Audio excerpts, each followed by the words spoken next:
Hey guys, tonight we wander gently through the dust and legends of ancient Greece, guided by the most restless baby god you've never met, Hermes. The night is still, the crickets are just beginning their murmurs, and the moon hangs like a peeled grape in the sky. You're walking a sun-bleached road that's already forgotten its purpose, weaving between olive groves and lazy hills that have absolutely no intention of going anywhere fast. Your sandals, wait, you're barefoot. Your feet scuff the pebbles softly as you descend into Arcadia, that gently humdrum cradle of myths. Somewhere in the distance, a lyre hits a single note, then gives up. No dragons here tonight. No grand quests or lightning bolt battles. Just a quietly peculiar tale about a godling who looked at the soles of his feet one day and thought, there has to be a better way. You probably won't survive this story. Not because of danger or tragedy. Oh no. It's because you'll most likely fall asleep somewhere between the third mention of cowhide and the moment our hero pauses to admire a particularly well-shaped stone. So, before you get comfortable, take a moment to like the video and subscribe, but only if you genuinely enjoy what I do here. And hey, leave a comment with your location and the time you're listening. Let's see how far this sleepy myth travels. Now, dim the lights, maybe turn on a fan for that soft background hum, and let's ease into tonight's journey together. You trudge along the path now, warm earth underfoot, passing bushes that whisper faintly in the wind. You've heard this land hold stories, but no one ever told you they could be so slow. You pass a hill shaped like a loaf of bread, possibly sacred to someone who enjoyed naps and modest carbs. Up ahead, a low cottage, wait, not quite a cottage, more like a cleverly arranged pile of rocks, sits tucked into the hillside. Inside, a baby god, less than a day old, is quietly plotting something extremely medium in importance. Hermes, son of Zeus and Maia, has just been born and already his eyes are darting around like olives in brine. Greek mythology has a reputation for drama, thunderbolts, curses, immortal grudges. But Hermes? He starts small. Very small. Cradle-sized, actually. Maia, his mother, is asleep, blissfully unaware that her child is about to slither out of his bedding like a noodle with a mission. Hermes wriggles free, yawns like someone about to miss their third meeting of the day, and pads toward the door. The floor is cold. The night is quiet. You hear every little creak of the earth as if it's stretching out beside you.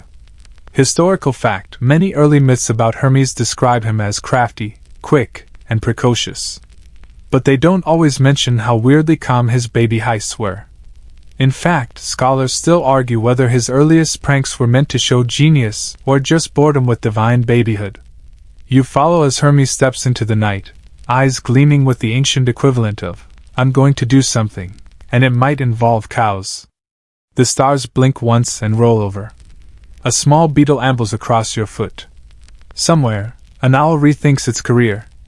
It's a quiet night for mischief, really, but Hermes isn't deterred. He begins his baby journey down the hillside, his tiny feet crunching softly over pebbles.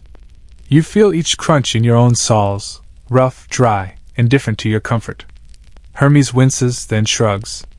Sandals haven't been invented yet, so baby gods must simply suffer. For now. As you follow, your senses begin to tune into the landscape, olive leaves rustling with gossip, a faint smell of goat cheese from a distant farmstead, and the persistent itch of mythology that hasn't quite decided to be interesting yet. Around the next bend, Hermes pauses. He looks at a rock shaped like a mushroom and considers it deeply. For a full minute. You do too. Nothing happens. That's when you realize, this myth isn't going to rush itself. You're here for the long haul, and Hermes? He's just getting warmed up. Somewhere in the distance, cows shuffle uncomfortably, already regretting their upcoming role in this very slow legend.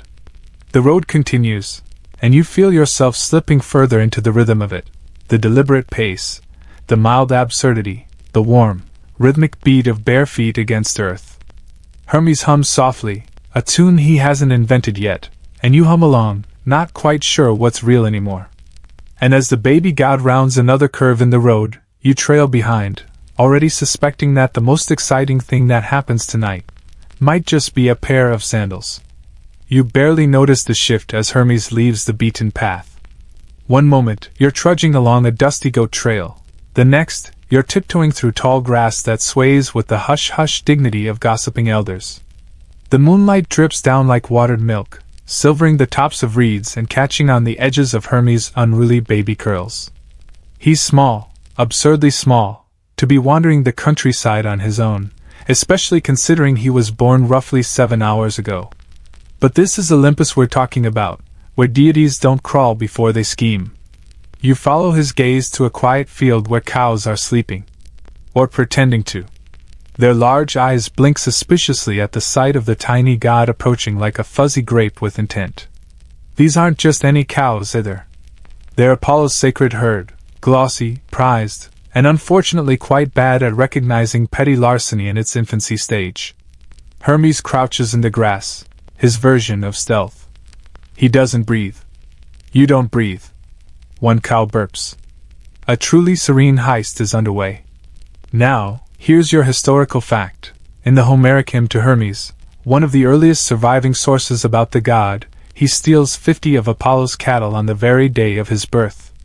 50. This is like robbing a bank before you learn to blink properly. But Hermes doesn't do this with muscle. No, he's clever. He flips the cow's hooves backward. Yes, backward.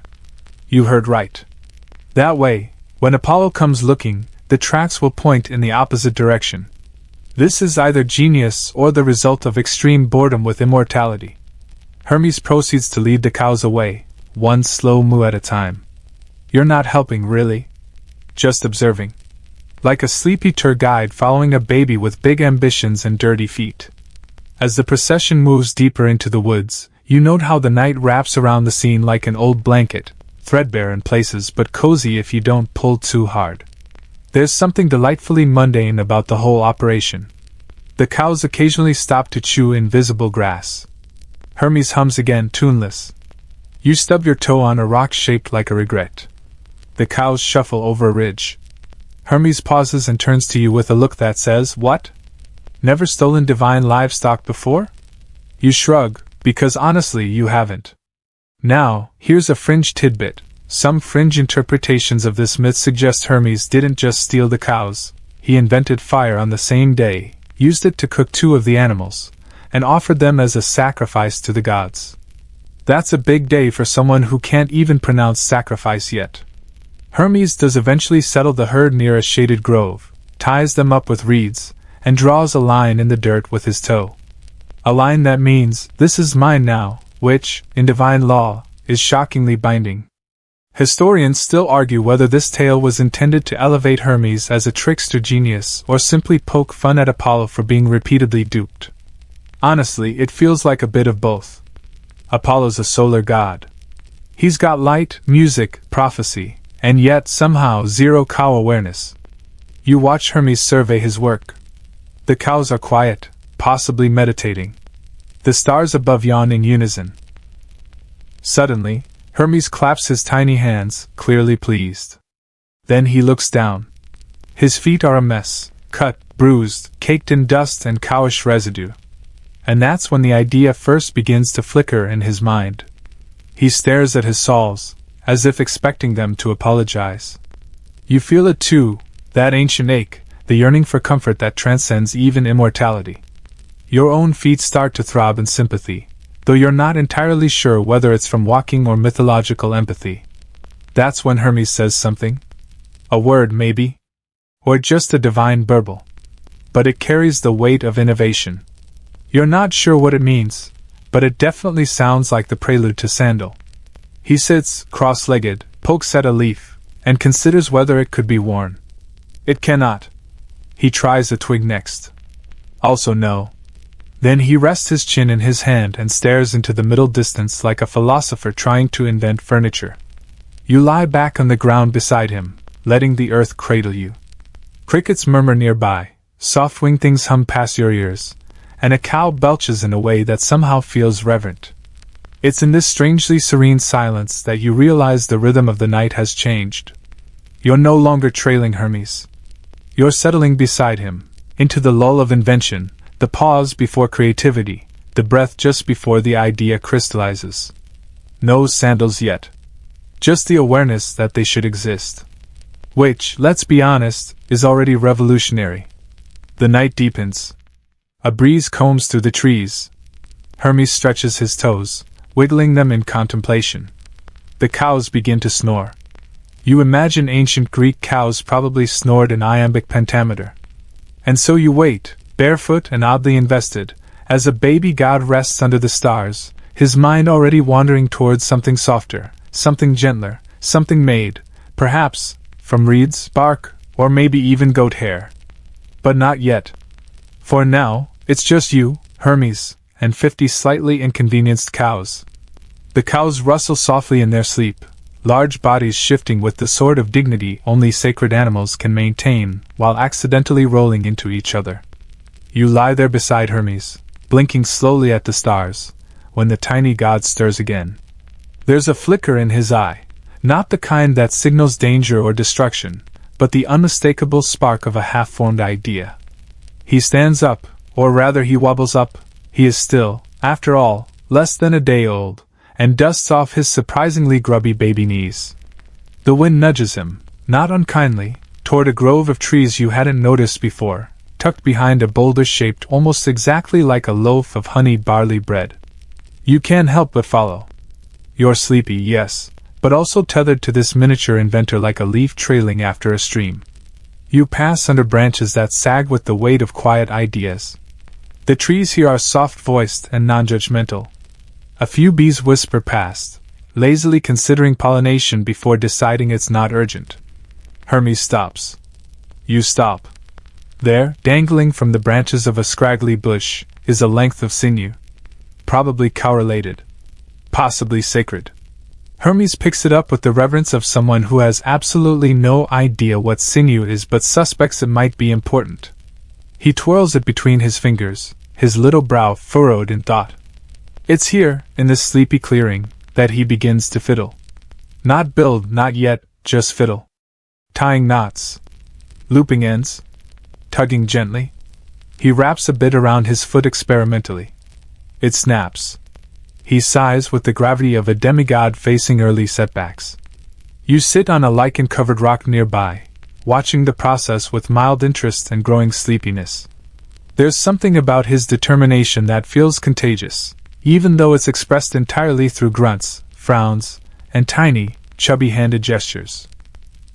Here's your historical fact. Ancient Greeks did wear sandals, often crafted from layers of leather, and tied with thongs around the ankle and calf. They were practical, often simple, but in wealthier circles, some even featured gilded details, dyed straps, or symbolic carvings. But none of that exists yet for Hermes. All he has is one busted piece of sinew, a strong opinion about how unpleasant gravel is, and the unshakable belief that foot coverings could be better. He looks around. Spots a flat reed. Picks it. Chews on it. Spits it out. Picks another one. Better. As he fiddles, the cows continue snoring in the background, low, tremulous noises like someone gently gargling a lullaby. Every once in a while, one lets out a half-hearted moo in its sleep. It's an oddly peaceful soundtrack for invention. Hermes bundles together two reeds, bends them into the approximate shape of a toddler's footprint, and looks supremely pleased with himself. You are less convinced. The materials feel aspirational. Still, he presses on. Now here's a quirky tidbit. In some lesser-known local traditions, certain Greek craftsmen believed that reeds had minor protective properties, warding off blisters and symbolizing lightness of step. Whether Hermes knew this or just liked how bendy they were remains up for debate. Actually, that's exactly the kind of thing historians still argue about. Was Hermes' sandal design influenced by folk materials used in rural regions? Or was it purely a divine stroke of genius that happened to involve cow leftovers and convenient vegetation? No scholarly consensus yet. Probably never will be. Back in the grove, Hermes now tries fitting his crude reed sole under his foot. It cracks in two. He makes a face like someone who's just tasted goat milk that's gone slightly philosophical. Undeterred, he gathers more materials, bark that peels like ribbon, sticky leaves, a few hopeful-looking vines. The process becomes almost meditative. You doze briefly, waking to find Hermes has tied one foot in what can only be described as a sandal-adjacent object. It has a sole. It has straps. It sort of stays on when he walks. He takes a test step. You wince. It flops off. More adjustments. Another step. It flops again. A third try, and finally it clings, wobbly but committed, to his divine heel. Hermes pauses dramatically, lifts his foot, and shows it to the moon like a toddler presenting a macaroni portrait to the sun. The moon pretends to be impressed. You give a polite little nod of approval, which he ignores in favor of hopping on one foot to see if it makes a difference. It does not. Still, there's progress. The idea is taking form. You can practically hear the concept of footwear thudding softly into the collective mythological unconscious. Hermes sits again, working silently now, threading vine through bark with slow, careful loops. He pauses once to sneeze when a bit of pollen tickles his nose, then immediately resumes tying knots as if nothing happened. His patience is surprisingly adult for a divine baby with zero formal training in cordage. As you watch, something shifts inside you, a sense that you're witnessing not just the birth of an idea, but the start of a habit that will eventually be so common, no one will even question it. One day, everyone will wear sandals. And none of them will know that it all started here, with a baby god, a cow heist, and an uncomfortable walk. The wind changes direction, carrying with it the scent of olive bark, crushed grass, and cow breath. You lie back on the earth again, letting your eyes half close. The sandal prototype isn't perfect. In fact, it's lopsided, fragile, and slightly sticky. But it exists. And Hermes, with a triumphant yawn, places it beside him like a trophy. You feel the night deepen around you, time thickening like honey in a cold jar. Somewhere in the distance, a bird lets out a single, confused chirp, then decides it's too early for whatever that was. Hermes, curled beside his prototype, finally settles into something close to sleep. But you get the sense his mind is still chewing on improvements. The first pair of cozy sandals has taken its first tentative step into the world. Sort of. Dawn has the decency to arrive slowly. The sky softens at the edges, and everything, trees, rocks, even the snoring cows, gets dusted in pale gold. You stretch, slowly, feeling the stiffness of mythological travel in joints you didn't know you had. Hermes is already awake, of course. He's poking at his sandal prototype like it just told him a rude joke. The thing is, it's not terrible. Sure, it's a bit floppy. And yes, it's made of reeds, bark, and divine optimism. But it stays on now, mostly. That's progress. It even makes a gentle squish-snap noise when he walks, which Hermes seems to enjoy far more than he should. He glances down at his other foot, the unprotected one, then looks at the materials around him, and finally back at you, as if to say, I don't have to match. But I should, right? You nod. Hermes begins construction on the second sandal. There's a quiet rhythm to it now. His little hands twist bark, tie knots, tighten straps. A morning breeze rustles the reeds. You pick a blade of grass and chew on it thoughtfully, which seems like the kind of thing you should do here, even though it tastes like ancient boredom. Let's pause here for your historical fact. Ancient Greek sandals, known as sandalia, varied from simple soles tied with leather cords to more elaborate designs with high tongues and intricate lacing. They weren't worn indoors, and many citizens preferred going barefoot unless social status demanded otherwise. Sandals signaled practicality, wealth, and readiness to walk, a cultural badge wrapped around your feet. Now Hermes, barely old enough to blink at philosophy, is redefining what footwear even is, without realizing he's founding a future industry. His second sandal takes shape more quickly than the first. That's the way it goes with invention. The first pancake is always weird, the second is slightly less cursed. He lines them up side by side, squats, and tilts his head like a tiny art critic. Satisfied. And then, dramatically, ceremoniously, he slips them on. They fit. Not well, but well enough. He stands. The cows blink awake, as if summoned by the thump of innovation. One lets out a disapproving snort. Hermes ignores it. He takes one cautious step forward, then another. His sandals slap the earth gently, their makeshift soles whispering to the ground like they're exchanging secrets. This is it. The first real walk in divine sandals. Now, remember that fringe tidbit? Some later folk tales suggest Hermes' early inventions, like sandals, the lyre, and even certain types of coinage, were less about divine insight and more about filling the long, lazy hours between thunderbolt emergencies and Olympian picnics. Basically, Hermes invented stuff because he got really bored. That theory feels particularly true right now as you watch him strut, waddle, in wide, deliberate loops around the cow field. Not because he needs to, but because he can. He even does a little hop, then a twirl. One of the sandals stays on. The other flies into a bush. He shrugs and retrieves it. It's fine. This is all part of the process. There's something heartwarmingly anticlimactic about the whole affair. You expected gods to perform miracles with lightning and celestial trumpets. Instead, this one's tripping over his own bark strap and muttering in baby Greek. Still, progress is progress.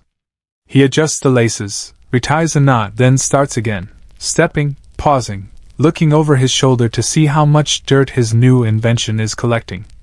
He frowns. Too much. He may have to rethink the sole material. As he walks, the forest around you begins to wake in earnest. Birds trill half-heartedly, as if testing out melodies before breakfast. The sun nudges its way through the trees. Even the cows seem mildly intrigued, their heads following Hermes' every move. You trail him across the field, your own bare feet squishing softly through dew-damp grass. And honestly, you start to get it. The appeal of sandals. The promise of just enough barrier between you and the uncaring earth. Hermes stops suddenly and points to a flat stone near the edge of the grove. It's large, smooth, sun-warmed, and perfectly sandal-sized. He climbs atop it with the air of someone launching a fashion line and plants his feet wide. There he stands, day-old Hermes, baby god of mischief and commerce, wearing two handcrafted sandals that barely qualify as functional. And yet, somehow, he looks like he owns the place. A light breeze lifts the edges of the reed straps. He nods at you, solemn and absurdly proud. You clap. Softly, so as not to startle the cows. Now comes the moment of pause. Hermes sits on the rock and begins fiddling with the design again.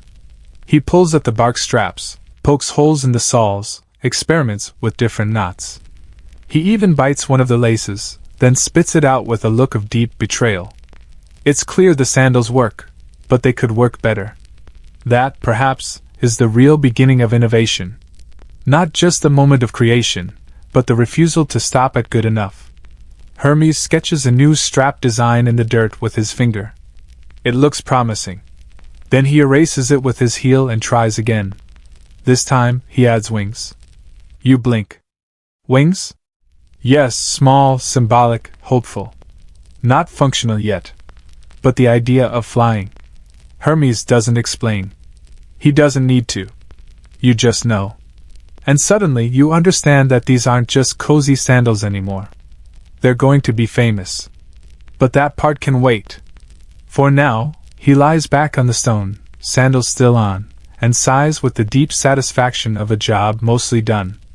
And you, lying beside him once more, let your eyes flutter shut, lulled by cow breath, reed rustle, and the gentle slap of bark soles against morning earth. Later in the day, time is fuzzy here, so let's say it's somewhere between morning goat yawn and lunch-themed breeze. Hermes gets an idea. A big one. The kind that makes his eyebrows twitch and his sandals tingle with possibility. He springs up from his stone perch, points dramatically at nothing in particular, and starts walking. Purposefully. Probably. You rise, stretch, and follow, dodging a cow that has decided to nap directly on the trail. The sandals are holding up surprisingly well, even if one strap keeps flopping like a sleepy eel. But Hermes doesn't mind. He walks like someone who has invented walking just now and wants you to notice. The ground begins to change. The soft grass gives way to sharp gravel and tree roots. You flinch. Hermes doesn't. He strides forward, sandals making soft flap-thunk noises that echo mildly heroic in the morning stillness. Then you see it, a clearing with a sort of presence, like a room in the middle of the woods. Trees form a loose circle, vines drape lazily from branches, and there's a faint gurgling of a nearby stream that sounds like it's whispering secrets in lowercase.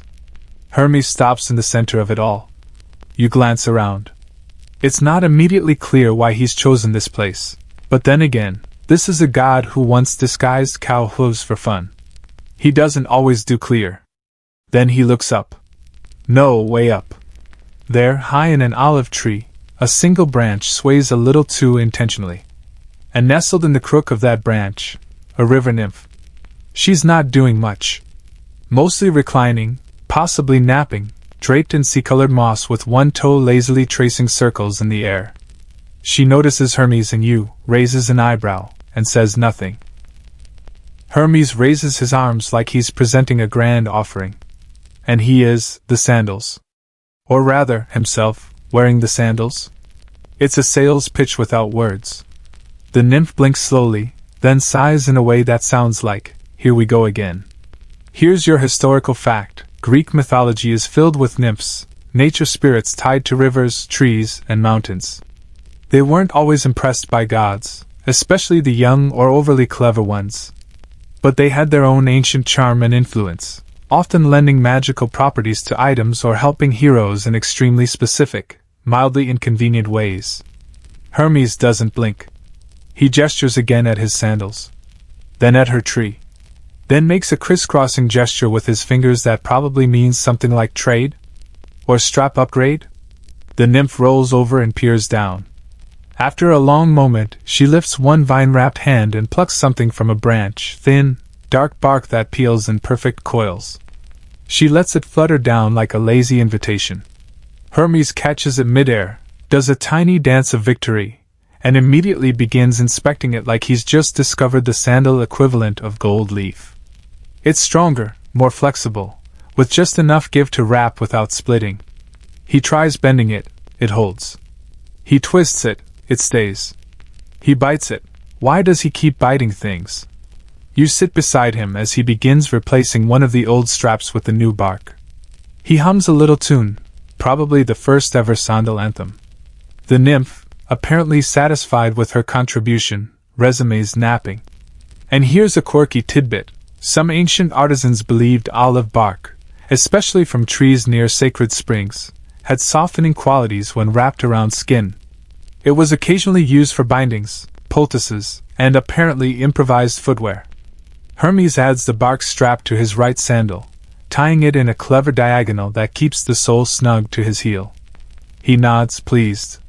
He glances up at the nymph again and flashes a grin that says, "Look, it doesn't even fall off now." She responds by closing one eye slowly. Maybe a wink. Maybe just sleepy disdain. Historians still argue whether this part of the myth is symbolic. Does the nymph represent nature assisting civilization? Or is she just a convenient way to explain stronger straps? The academic papers on this are drier than a Spartan cracker. Meanwhile, Hermes is on to the next improvement. He unwinds the remaining reed on the other sandal and replaces it with more of the bark coils. The material smells faintly of crushed olives and ambition. You can tell he's thinking hard, not about how it looks, but how it feels. He walks a few paces, then pauses. Adjusts the heel strap. Walks again. Twists sideways. Does a surprisingly graceful spin. The sandals stay on. The sandals stay on. Success. He pumps both fists into the air, which causes one of the soles to squeak in protest. But no matter. Hermes has what he came for, durability, and a mild sense of superiority. You sit back and watch as he traces a spiral in the dirt with a twig, maybe a doodle, maybe a sacred symbol of sandal making. No one's sure. The nymph shifts again in her branch and murmurs something that sounds vaguely like, "You're welcome." Hermes tosses her a stick in reply. It's unclear whether this is divine currency or just a bad throw. Either way, the trade is complete. Hermes walks back toward the path with a subtle bounce in his step.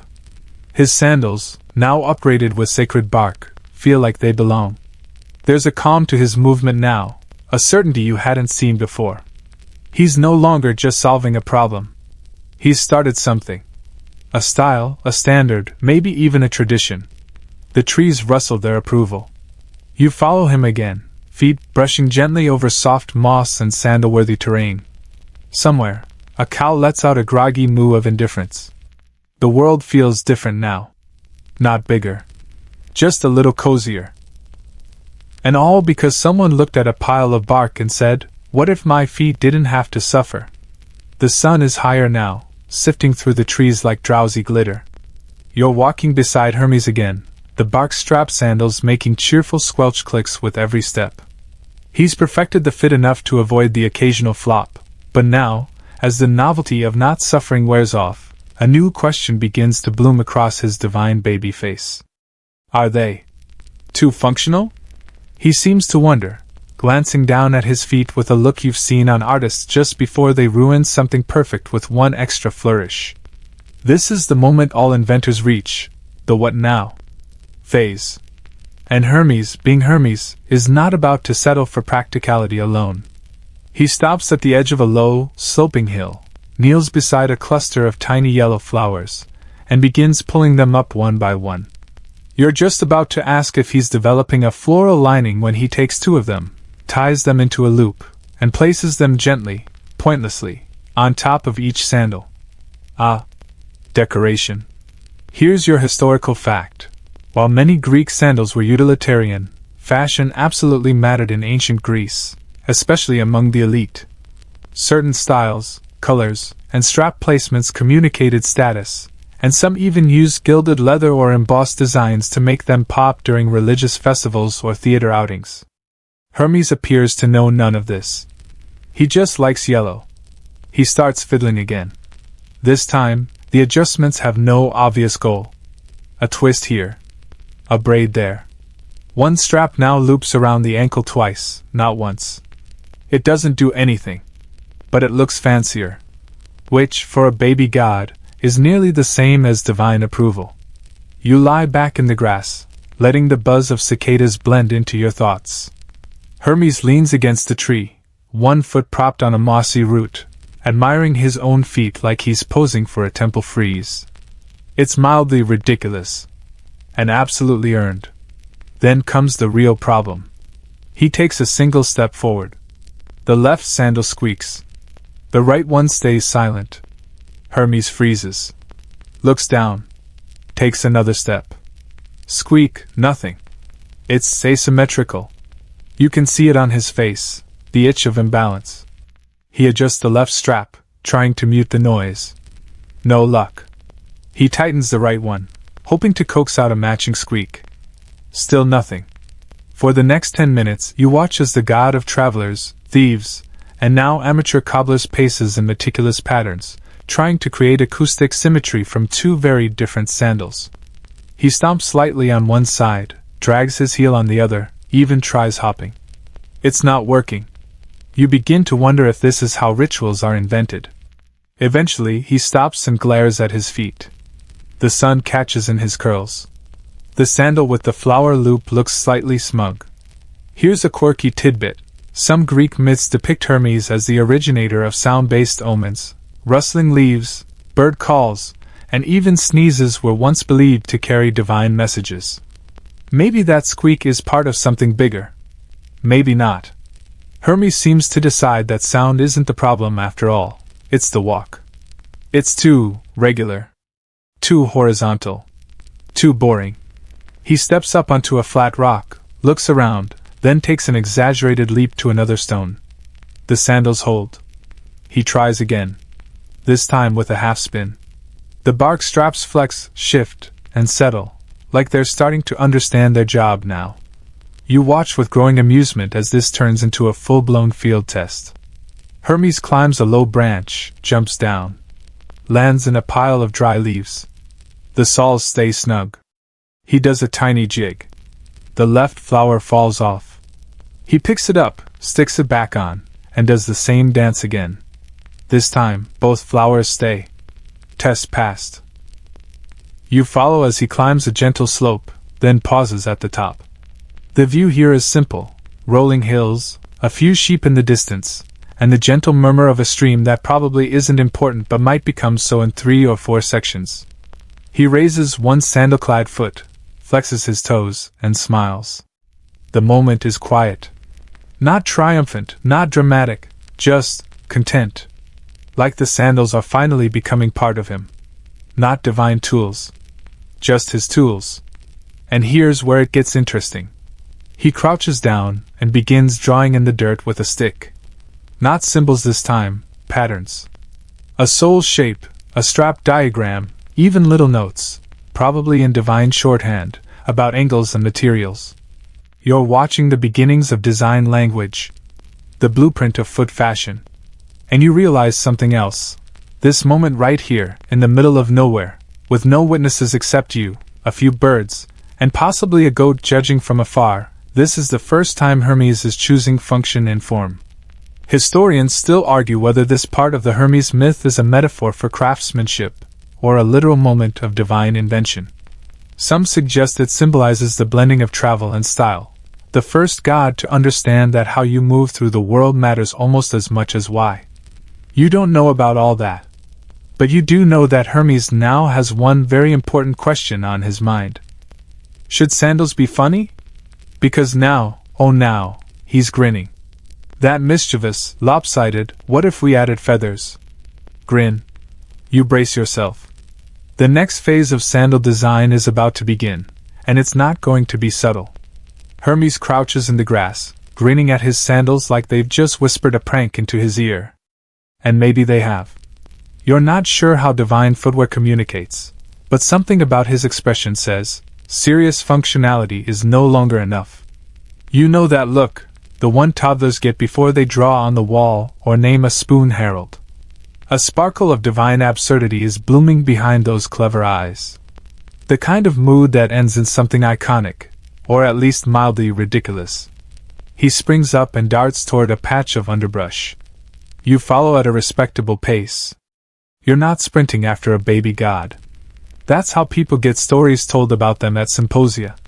Hermes rummages with the focus of someone who both knows exactly what he's looking for and also hasn't thought this through at all. Leaves fly. Sticks clatter. A mouse squeaks indignantly. Then, with a tiny gasp of triumph, Hermes pulls out a long, wispy feather, maybe from a heron, maybe from a dream. Hard to say. He twirls it. Measures it against his sandal. Twirls it again. Oh no. He's adding wings. Here's your historical fact. Depictions of Hermes throughout Greek art often show him with winged sandals, known as teleria. These weren't just for show, at least symbolically. They represented speed, grace, and his role as the swift messenger of the gods. But what most people forget is this: someone had to think of that first. And that someone is currently licking tree sap to use as glue.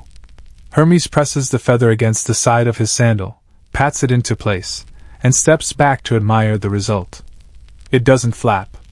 It doesn't really do anything yet. But it implies flight. Which, in the world of ancient branding, is at least halfway there. You sit cross-legged in the grass as he repeats the process on the other sandal. This time, the feather bends slightly, giving the illusion of movement even in stillness. It's all very avant-garde. Possibly the first example of divine footwear aesthetics overtaking basic physics. And here's a quirky tidbit. A few obscure regional myths claim that Hermes added wings to his sandals not for speed, but to avoid stepping on sacred ground and angering chthonic deities. It was about elevation, not efficiency. He steps into the sunlight again, 1 foot forward like a tiny runway model. His shadow stretches before him, tousled curls, a smudge of baby belly, and now, wings on his feet. The cows in the distance look entirely unimpressed. One rolls over and sighs like a mother who's seen this before. Hermes ignores them. He hops up onto a rock and starts testing again. Step. Pause. Jump. The feathers bob a little, catching the light in delicate flashes. Do they help him move faster? Not noticeably. But do they make him look more mythologically ready? Absolutely. He begins to climb a shallow incline, the sandals gripping surprisingly well for something made of bark, vines, and divine whim. At the top, he pauses dramatically, arms out. A breeze catches the feathers. They twitch. Hermes gasps in delight. You can almost hear the internal monologue. This is peak Sandal. Then he takes off running. And suddenly you're sprinting after him. Well, jogging politely. As he dashes down the hill in wide, joyous loops, feathers bouncing, sandals slapping, the bark saws whispering almost airborne with every step. He's not flying. But he's not flying either. You trail after him through golden grass, past startled birds, over a small stream that gurgles in encouragement. The sandals hold up. The feathers flutter.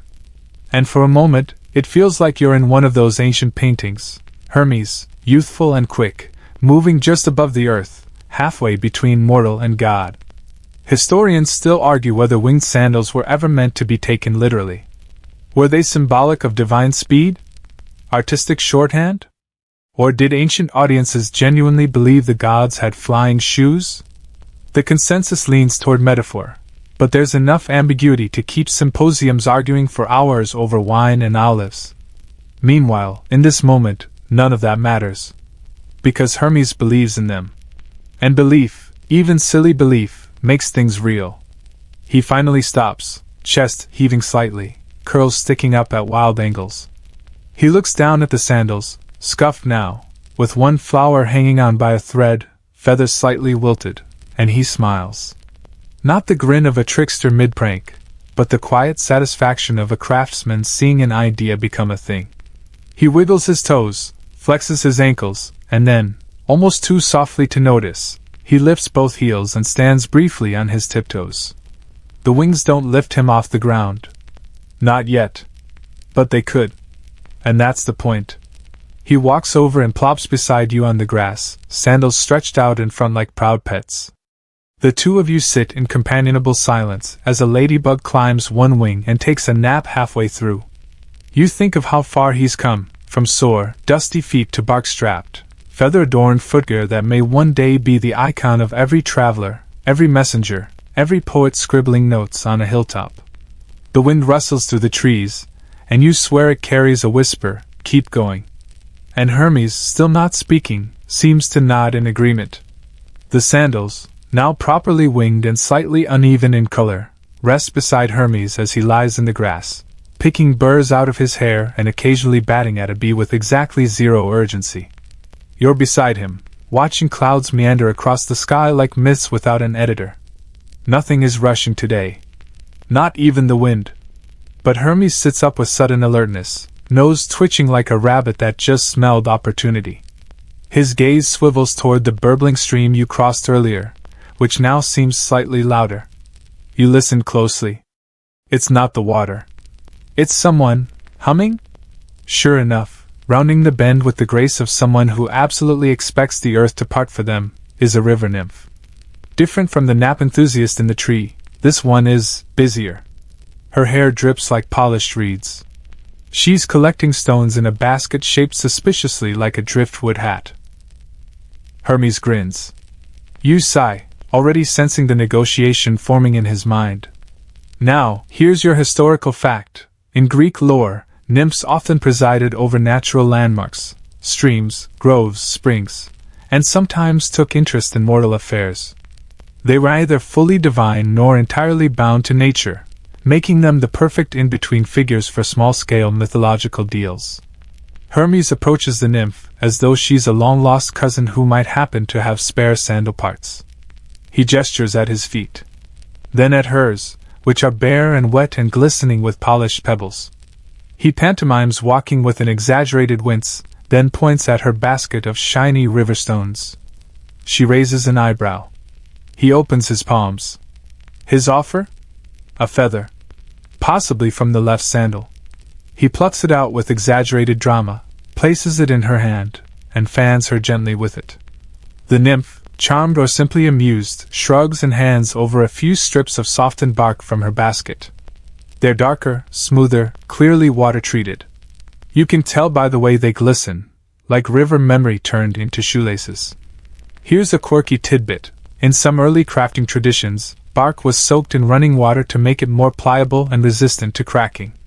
It was a technique passed through generations, often tied to rituals involving both practicality and superstition. Never insult bark softened by a stream, it remembers. Hermes sets to work immediately, sitting cross-legged on the bank, sandals off, inspecting the new material. The feathers may have been flair, but this is craftsmanship. He replaces the inner heel padding with the soaked bark, weaving it in with incredible care for someone who, still hasn't said a single word aloud. The nymph watches. You watch. A curious fish watches. This is the moment the sandals shift from project to objective lore. He fits them back on his feet and stands. Slowly. Tentatively. Like someone testing the stage before the play begins. He walks once. Twice. Then breaks into a light trot along the riverbank. The sandals don't slip. Don't squish. They grip. He runs faster. The bark molds to his heels, the wings bounce but stay firmly attached, and he barely leaves a footprint in the mud. The river nymph claps once, very politely. The fish splashes in something like awe. Historians still argue whether Hermes' winged sandals were ever meant to touch the ground at all. Some say they were simply symbolic, existing as an extension of his role as psychopomp, the guide between realms. Others suggest they were entirely utilitarian. Tools first, icons second. You watch Hermes bound over a stone, leap lightly onto a log, and come to a balanced stop atop a moss-covered boulder. He's not just walking anymore. He's gliding. The nymph picks up her basket, nods once in approval, and walks off downstream, humming the same lazy tune as before. It seems to carry the scent of time and distant thunder. Hermes watches her go, then looks down at his feet. You expect him to smirk. Instead, he sits again, knees pulled to his chest, and rests his chin on them. The energy has shifted. Not sad, not tired, just thoughtful. He pokes at the sandal's strap. Tightens a knot. Repositions a wing just a little. Then he looks at you. No words. Just a glance that says, this might be bigger than I thought. Because now it's not just about comfort. Or cleverness. It's about travel. Movement. Distance. Freedom. He lifts his foot, stares at the sole, and you can see him wondering, how far can I go in these? And how far can anyone go? The river gurgles its approval. A breeze passes through, ruffling the grass and catching one feather just enough to make it flutter like a heartbeat. You settle beside him, the two of you surrounded by moss and mud and myth in the making. You didn't come here expecting to witness the invention of something so gentle. But here it is. A pair of shoes. A pair of choices. And one baby god, smiling quietly, while the world turns just a little softer beneath his soles. Hermes sits beside the river, chin on knees, eyes on his sandals like they've just revealed something deep and faintly embarrassing about him, something personal. They look back innocently, wings twitching ever so slightly in the breeze, as if pretending not to notice they've become a metaphor. You're beside him, knees drawn up, watching the water swirl over pebbles the way time swirls through stories, lazily, persistently, with no clear agenda. After a while, Hermes straightens, as if a switch has flipped. He stretches, pops to his feet with a wobble, and begins pacing, again. But this time it's not to test the fit. No, now he's assessing aesthetics. He examines the curve of each sandal strap, adjusts the angle of one wing. He lifts his foot and rotates his ankle like a runway model demonstrating toe flexibility. You swear he actually frowns at one toe poking too far out. He wants style. Here's your historical fact. The Greeks took footwear seriously, especially among the aristocracy and during public events. Certain sandal designs, like the andromus, a boot-like sandal worn by hunters and soldiers, became fashion statements, signaling class, occupation, and occasion. Even philosophers had preferences, though Diogenes probably still went barefoot to protest everything. Hermes walks over to a small grove where wildflowers grow in tight clusters. Blues, whites, a few sleepy purples. Without hesitation, he plucks one of each and weaves them into the outer straps, creating a kind of rustic trim. A flower crown for his feet. He inspects the result. Nods. Not bad. But he's not done. Next comes color matching.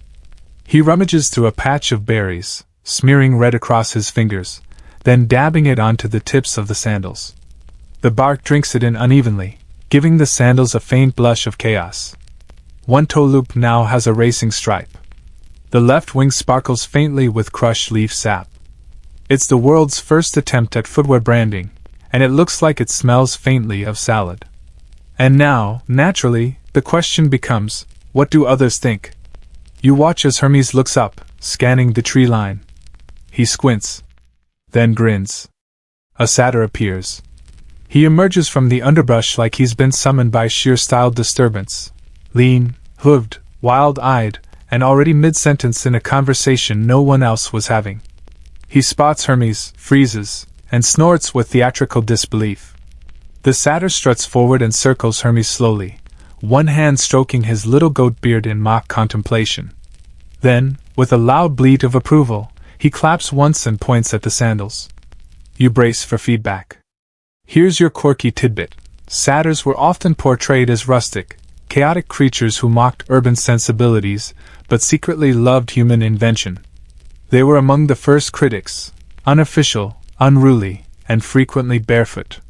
Think of them as ancient Yelp reviewers who occasionally headbutt their clients.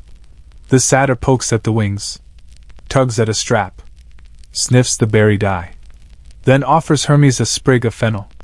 Not for eating, for tucking behind the ankle strap, obviously. Hermes adds it. Instantly better. Historians still argue whether satyrs were intended as comic relief, primal symbols, or trickster reflections of the gods themselves. But here, this one just seems helpful. He takes a seat on a log and pulls out a handful of twine made from, what is that? Possibly vine? Possibly regret? And offers it up. Hermes takes the twine, twisting it with a new technique, a crisscross ankle tie, sleek but firm, looping twice around before ending in a leaf knot. He steps back, flexes again. The satyr bleats softly, giving a little bow. Hermes bows in return. There is mutual recognition. A nod from one artisan to another. Then, without warning, the satyr performs a little jig, a clumsy, stomping, twirling movement that sprays dirt and laughter in equal parts. Hermes joins in, sandals flashing like wings through the dust. You are promptly roped in too, of course, because nothing says test your footwear like a surprise mythological dance break. It's clumsy, joyous, absolutely unrecorded in any scroll, and exactly what you didn't realize you needed. By the time the jig collapses into a wheezing heap of limbs and hooves and giggles, Hermes' sandals are fully christened, field-tested, foliage-approved, and now infused with laughter. The satyr, panting, offers Hermes a parting gift, one of his earrings shaped like a curled vine. Hermes accepts it with a bow and adds it to his left sandal, lacing it into the front strap like a badge of nonsense. And you know what? It works. Now one sandal jingles softly when he walks. The other stays quiet, like it's keeping a secret. You settle back on the grass again as the satyr disappears into the trees, muttering about berries and shoulder pain. Hermes watches him go, a soft smile tugging at his mouth. He sits again, pulls off the sandals, places them carefully in front of him. Just stares. Maybe he's wondering what they mean now. Maybe he's wondering who else might want a pair. Or maybe he's just thinking, I should add more jingles. The wind brushes past, and one of the tiny flower petals detaches and drifts gently down the stream, floating like a soft idea toward the rest of the world. And Hermes, still wordless, still wild-eyed, looks at you as if to say, we're not done yet. The sandal prototypes, berry-smeared, flower-decorated, feather-winged, and now jingle-enhanced, rest neatly beside Hermes as he lies in a dappled patch of sun, the sort of spot that convinces your bones to turn into soup if you sit there too long. His eyes are closed, but his foot keeps twitching, as if some part of him is still workshopping ideas while the rest tries to nap. You sit nearby, half dozing, idly flicking pebbles into the stream. One lands on a lily pad with a satisfying plop, and for a moment, it seems like the whole world might applaud you for your aim. Hermes stirs, opens one eye, and then, suddenly, sits up. He's remembered something. Something important. He stands, picks up the sandals, turns to you with an expression that says, "I need a workspace." You're not entirely sure what qualifies as a workshop in Arcadia, but Hermes seems to have one in mind. He takes off at a purposeful trot, sandals dangling from one hand like sleepy trophies. You follow, the sun peeking through tree canopies above, casting sleepy gold across the path. The air smells like olives, pine resin, and faintly of goat. You arrive in a clearing where the trees have politely stepped back, making room for a circle of flat stones and low shrubs. There's an old stump here, hollowed out by time and bugs, and next to it, a fallen log that has been gnawed by something with opinions. Hermes surveys the area, nods once, and gets to work. This is not the slapdash crafting of earlier. No, this is methodical. This is artisan mode. Here's your historical fact. In classical Greece, cobblers and leatherworkers were part of an essential trade network. While most common folk wore simple footwear, specialized workshops created intricate sandals for elite customers, often using tools like bone awls, bronze knives, and beeswax threads to assemble each pair by hand. Tools, workspace, and ritual all played a part. Hermes, of course, has none of that. He's using sticks, vines, 2 decorative feathers, and sheer divine audacity. Still, you watch him gather supplies with unexpected precision, stripping bark into even widths, peeling leaves into thread-like strips, smoothing stones into makeshift cutting edges. He lays everything out on the stump like an inventory screen in an RPG. A flat reed, a snapped twig, 1 snail shell, 2 decorative pebbles, 3 mystery seeds. You eye the snail shell suspiciously, but Hermes looks like he knows exactly what he's doing. And here's a quirky tidbit. Archaeological digs have found early sandals made with astonishingly refined techniques. Layered leather soles, toe thongs secured with knots tucked between layers, even symbols or initials scratched into the underside. In a sense, people have always wanted their feet to say something about who they are. Hermes starts reconstructing the left sandal with a new technique. He places the sole on the stump, smooths it, then begins layering bark for cushioning, interspersed with tiny smooth stones, possibly for texture or possibly because they were shiny. You offer a long blade of grass. He accepts it solemnly, weaves it through a side loop, then ties it into a bow. It does nothing to help the structure, but it does tie the look together. Fashion over function? Maybe. Or maybe this is what divine balance looks like. He works in silence for a while, only breaking to swat away a bee that becomes overly interested in the flower decorations. He doesn't swat hard, just redirects it like a gentle librarian. You lie back on the grass, watching drowsy clouds reassemble themselves into goat-shaped mosaics, while Hermes hunches over his log like a student deeply invested in inventing their own alphabet. He finishes reading the ankle laces, then pauses. The right sandal is next, but he does something different. He adds a tiny notch in the back strap, just one small cut, before sliding a curled leaf into it, so that it flutters when he walks. It's subtle, completely unnecessary, and wildly satisfying. Historians still argue whether Hermes actually made his own sandals or received them as a divine gift later, once his messenger role was formalized.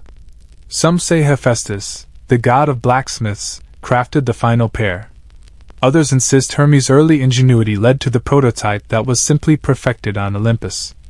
Either way, this origin story is much more barcandazy than bronze and fire. Hermes stands, both sandals now upgraded, and looks down at his feet like someone admiring their own reflection in a lake of compliments. He walks in a small circle. The leaf flutters. The jingle tinkles.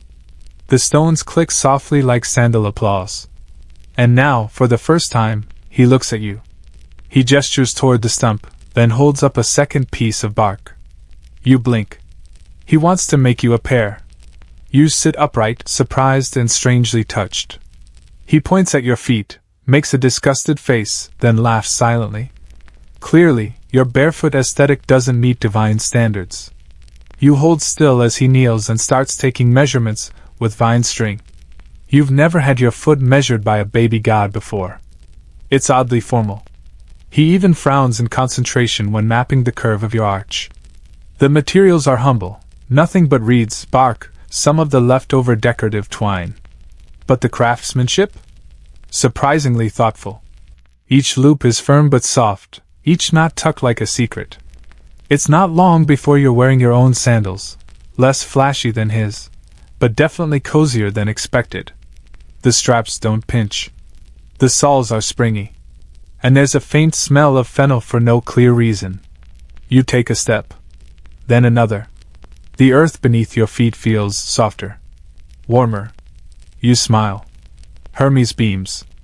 The two of you sit there, feet side by side, sandals matching in shape but not in flare. His still have feathers. Yours might have a snail shell embedded in the heel. You're not checking. The day deepens around you, shadows stretching like sleepy cats. Hermes leans back against the log, arms behind his head, and sighs deeply. There are no words. Just sandals. And silence. And something resembling peace. The sandals are on your feet now, warm from the sun, slightly uneven in texture, and completely yours. Hermes watches your second, then third step like a proud parent observing a toddler's first successful wobble. You give a small hop. The bark soles flex. Nothing breaks. No one falls. A soft jingle rings out. Success. Hermes claps once, grinning wildly, and gestures for you to walk a bit farther. You oblige, following a gently winding trail away from the makeshift workshop, just to see how far these woven wonders can go. Your feet no longer flinch at every pebble. You're gliding over rough ground like moss has been laid down just for you. It's hard to believe that less than a day ago, your heels were collecting gravel like unpaid debts. Now you've got bark-lined bounce and leaf thread support. All thanks to one tiny god with style ambitions. And speaking of style, Hermes skips up behind you and adjusts the position of your ankle strap with surgical precision. He nods, satisfied, then returns to his own pair. He's testing again, running small loops around the clearing, hopping between roots, crouching then springing up. It's a full stress test, godling style. Which brings us to a detour, a sleepy, sandal-shaped tangent. Here's your historical fact. Ancient Greek sandals were often made from layers of leather, shaped to fit the individual foot. Shoemakers, or skytotama, were highly respected artisans. They crafted footwear for athletes, travelers, and even philosophers. Plato allegedly wore simple sandals. Socrates? Debated barefoot. Footwear wasn't just practical, it was philosophical, artistic, and sometimes a little political. But before any of that, before Athena considered matching her sandals to her armor or before a playwright tripped over his laces backstage, there was this moment. Here. In a grove no one remembers. With two gods, two pairs of shoes, and one reed basket slowly being nibbled by a squirrel. Hermes breaks your reverie with a sudden, dramatic spin. His sandals flash in the sunlight. Feathers flutter. The jingle goes off like a tiny applause. Then he stops and looks down. His expression changes, not sad, not annoyed, but puzzled. You follow his gaze and notice it too. The sandals are dirty. Scuffed. A bit wilted around the heel. He frowns, crouches, and gently wipes the dust away with a patch of moss. But it's no use. They're breaking in, which is good for comfort, bad for perfection. Here's a quirky tidbit. Early sandal wearers often kept a backup pair of soles, thin inserts made of papyrus or palm fiber, to extend the life of their footwear. Some even used beeswax to waterproof the stitching. Preservation, you see, was a priority, especially if your feet were expected to carry your entire myth. Hermes looks around the grove, considering. He needs something tougher, more permanent. Something worthy of gods and fast chases and possibly embarrassing show-offs on Mount Olympus. Then he sees it, a fallen olive branch. Not a twig, but a thick, cured limb, already sun-dried and stripped bare by time. You can almost hear his idea forming. He drags the branch back to the stump-turned workbench and begins sharpening the edges on a flat stone. He's working carefully, shaping the olive wood into a thin sole layer. It's heavier, sure, but sturdy, resilient. The kind of material that won't wear down after a long divine stroll or an inconvenient chase scene. You watch in silence as he sands it smooth with rough reeds, then layers it onto his existing bark sole. It's not elegant, but it's brilliant. He uses a thorn from a nearby bush to drill a hole through the wooden bark, then threads it together with vine. You glance at your own sandals, suddenly aware of their fragility. They're lovely, comfortable, soft, but they're meant for lounging, not legend. Hermes glances at you. Then at the olive branch. Then back again. He grabs a second stick. Moments later, the two of you are sanding together, his hands quick and confident, yours slightly clumsy but determined. The scent of crushed olive wood rises around you, earthy, smoky, ancient. You work for a long time in companionable silence. The kind of silence that smells of bark shavings and carries the occasional sneeze when a bit of moss gets in your nose. Historians still argue whether early footwear technology was shared between humans and the gods in stories to reflect cultural innovation. Some see it as metaphor. Others believe it was a way to immortalize the everyday, how even a humble shoe can become a thread in a legend. By the time you finish adding your own olive wood sole, your hands are sore, your knees stained, and your sandals, glorious. They're heavier, yes, but they feel real. Myth-ready. Adventure-proof. Hermes inspects your handiwork with narrowed eyes. Then nods. Approvingly. He taps one toe against yours, an ancient form of congratulation, apparently, and flops back onto the grass. You lie beside him. Above, the sky has begun its slow color shift toward late afternoon. The breeze has taken on that lemony, pine-sweet edge that means nap time is acceptable no matter how old you are. You flex your toes. The sandals flex back. And you think quietly, not bad. Not bad at all. You're not sure how long you've been lying in the grass, staring at a cloud that looks increasingly like a loaf of barley bread wearing its own tiny sandals. But when you glance over, Hermes is still on his back too, one sandal kicked off, the other being gently prodded by a twig he found interesting 20 minutes ago. The sun slipped into a warmer angle now, casting long shadows like someone stretching out a sleepy yawn across the land. The olive wood sole on your own sandal glints dully in the light, well worn already from the handful of steps and tests you've taken. A little heavy, yes, but somehow grounding. Like the kind of shoe that says, I don't run often, but when I do, it's probably mythologically significant. Then Hermes sits up abruptly, as if struck by divine epiphany, or perhaps an ant. Either way, he springs to his feet with that familiar twitchy energy, grabs a handful of vine cord, and begins pacing. At first, you think he's just restless. But no, he's clearly looking for something. You follow as he circles the clearing, head tilted, eyes scanning the undergrowth with the intensity of a truffle pig on a mission. Then he freezes. It's a snail.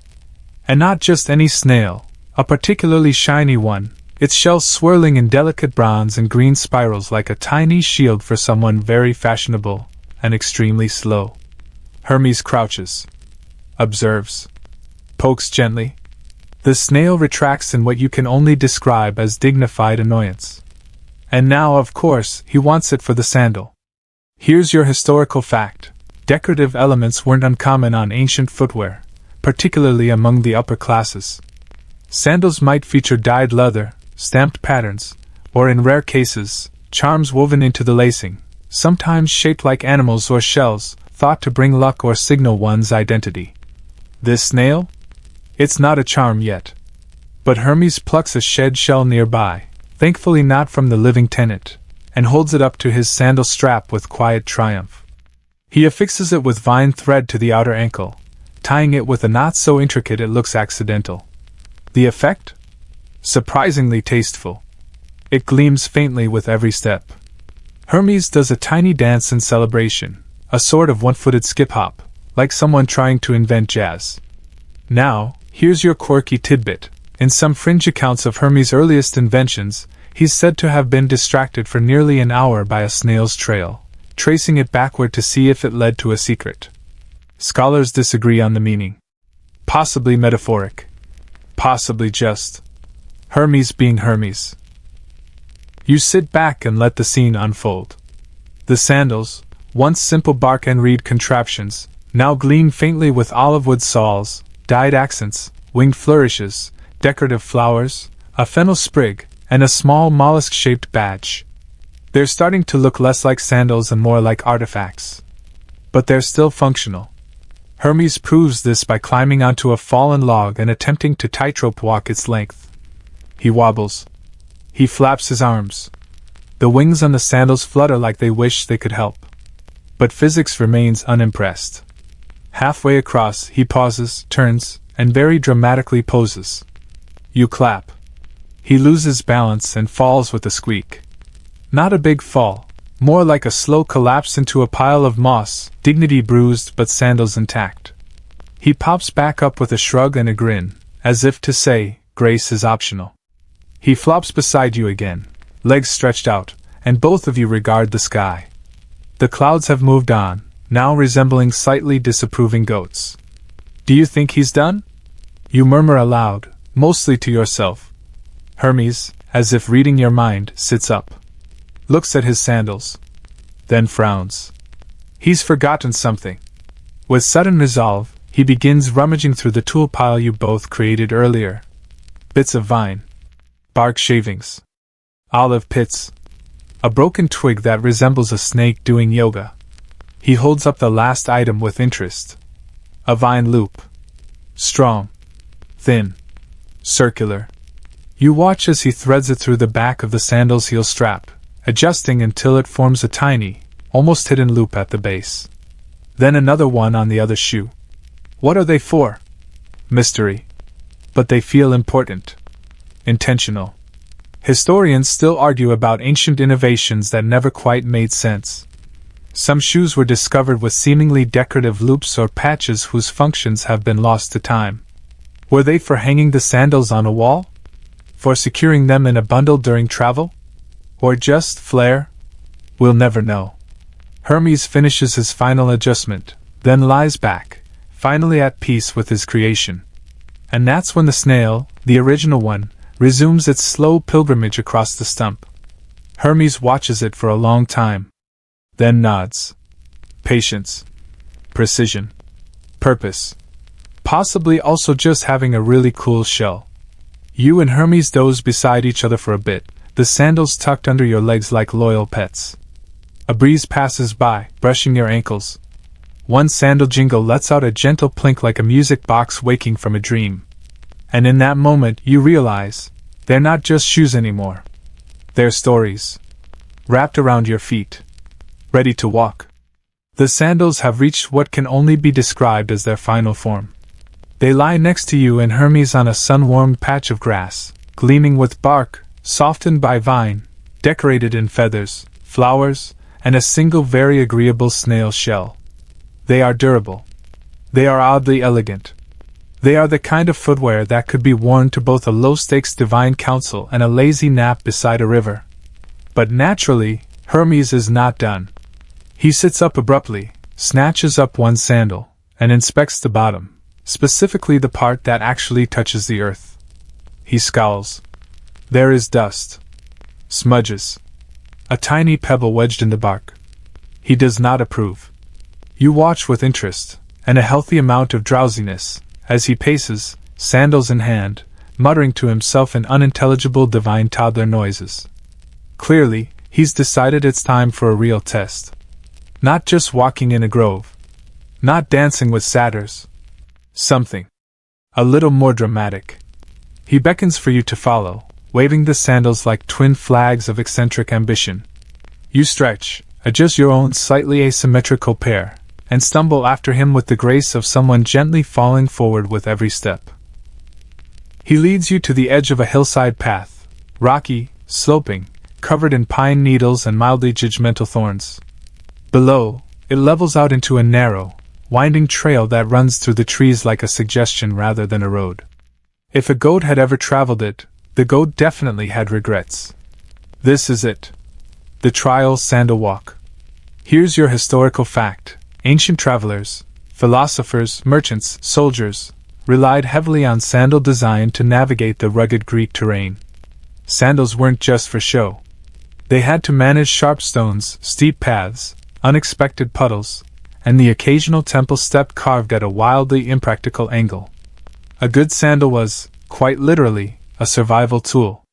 Hermes sits on a sun-warmed boulder, laces up his sandals with deliberate flair, wings carefully fluffed, jingle adjusted for optimal twinkle.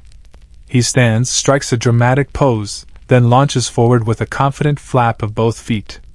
The sandals grip. He grins.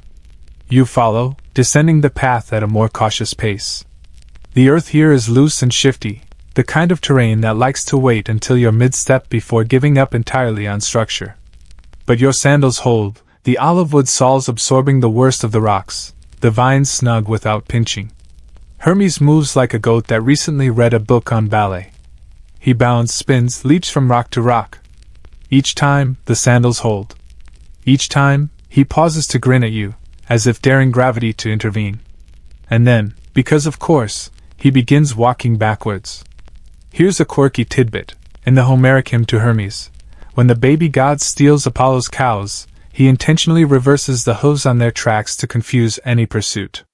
This bit of trickery may not have been footwear-related, but it does show that Hermes has always been interested in the footprint as a storytelling device.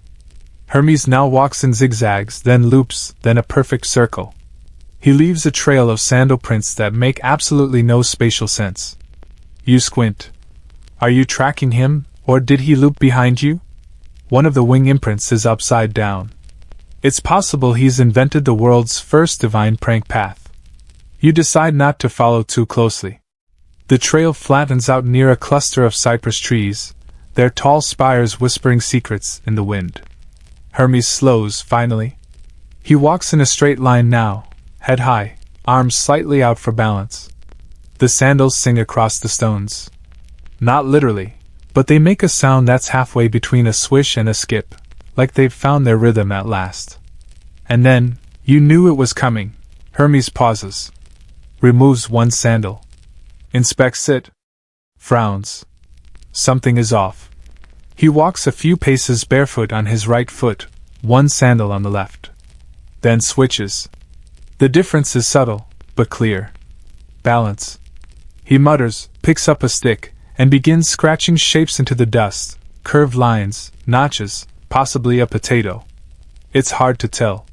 Then he unlaces the left sandal and adjusts the strap positioning by a single knot's width. Tightens the toe loop. Realigns the feather. Wipes the sole on a patch of moss. Relaces. Steps. Better. He repeats the adjustment on the right sandal, but this time adds something new. A small stone tucked into the arch beneath the sole, bound in place with a bit of twine. You want to object. It looks uncomfortable, but when he steps again, he sighs. Apparently, it hits the perfect pressure point. Here's where historians still argue. Some speculate that ancient sandals were customized for comfort in ways we can't fully track. Padding inserts, medicinal herbs, even carved inscriptions for health of foot blessings. But little of that remains. All we know is that many sandals were worn until the soles disappeared entirely.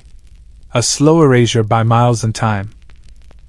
Hermes now moves like someone finally at ease. The trial walk becomes a glide. His steps are no longer about testing, they're about enjoying. He strolls, hands in the air, eyes half-lidded, a light smirk on his face as if to say, I'm wearing the future. And you? You walk beside him, sandals creaking softly, your feet wrapped in the comfort of invention and slightly too many decorative choices. You feel lighter somehow, not because of magic, but because you're part of something now.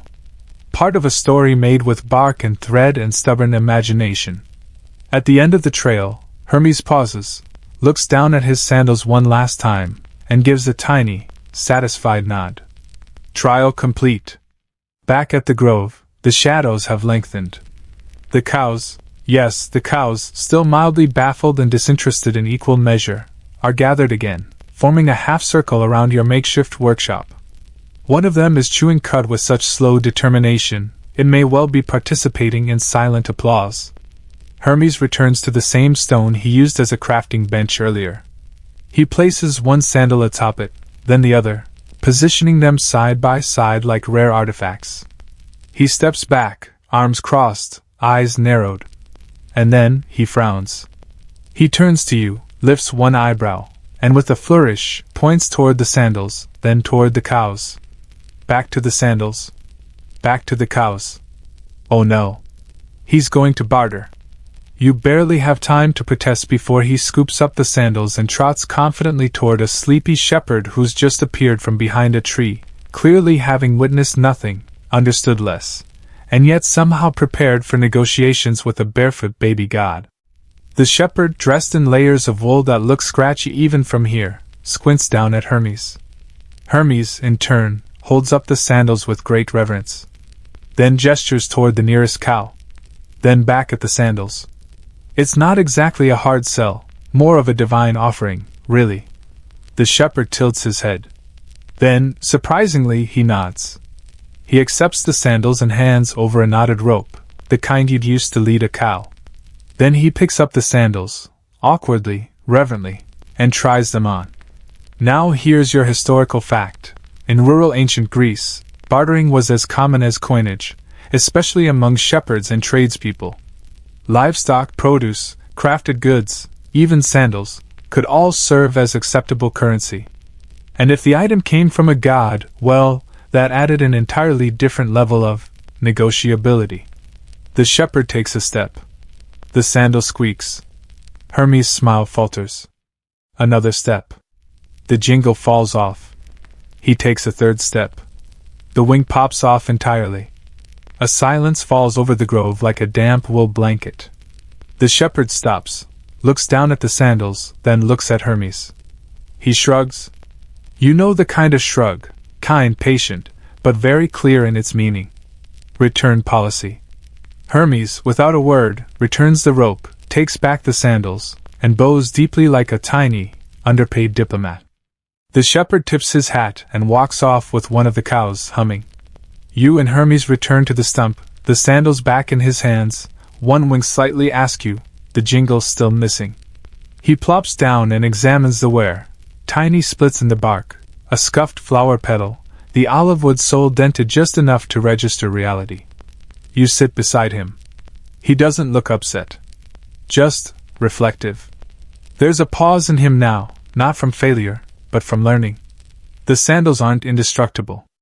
Not even divine craftsmanship can stop the slow creep of friction and time. And here's a quirky tidbit.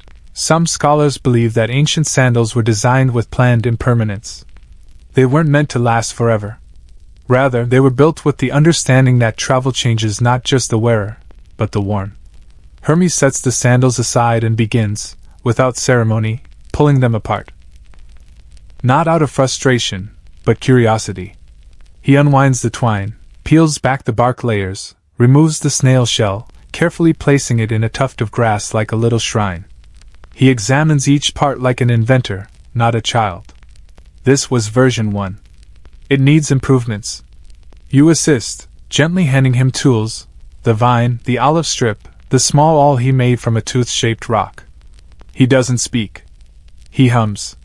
A soft, almost tuneless sound that feels like weaving. Like focus made audible. Historians still argue whether Hermes, as a god, was the first to think about design iteration. Most myths portray gods as creating things once, perfectly.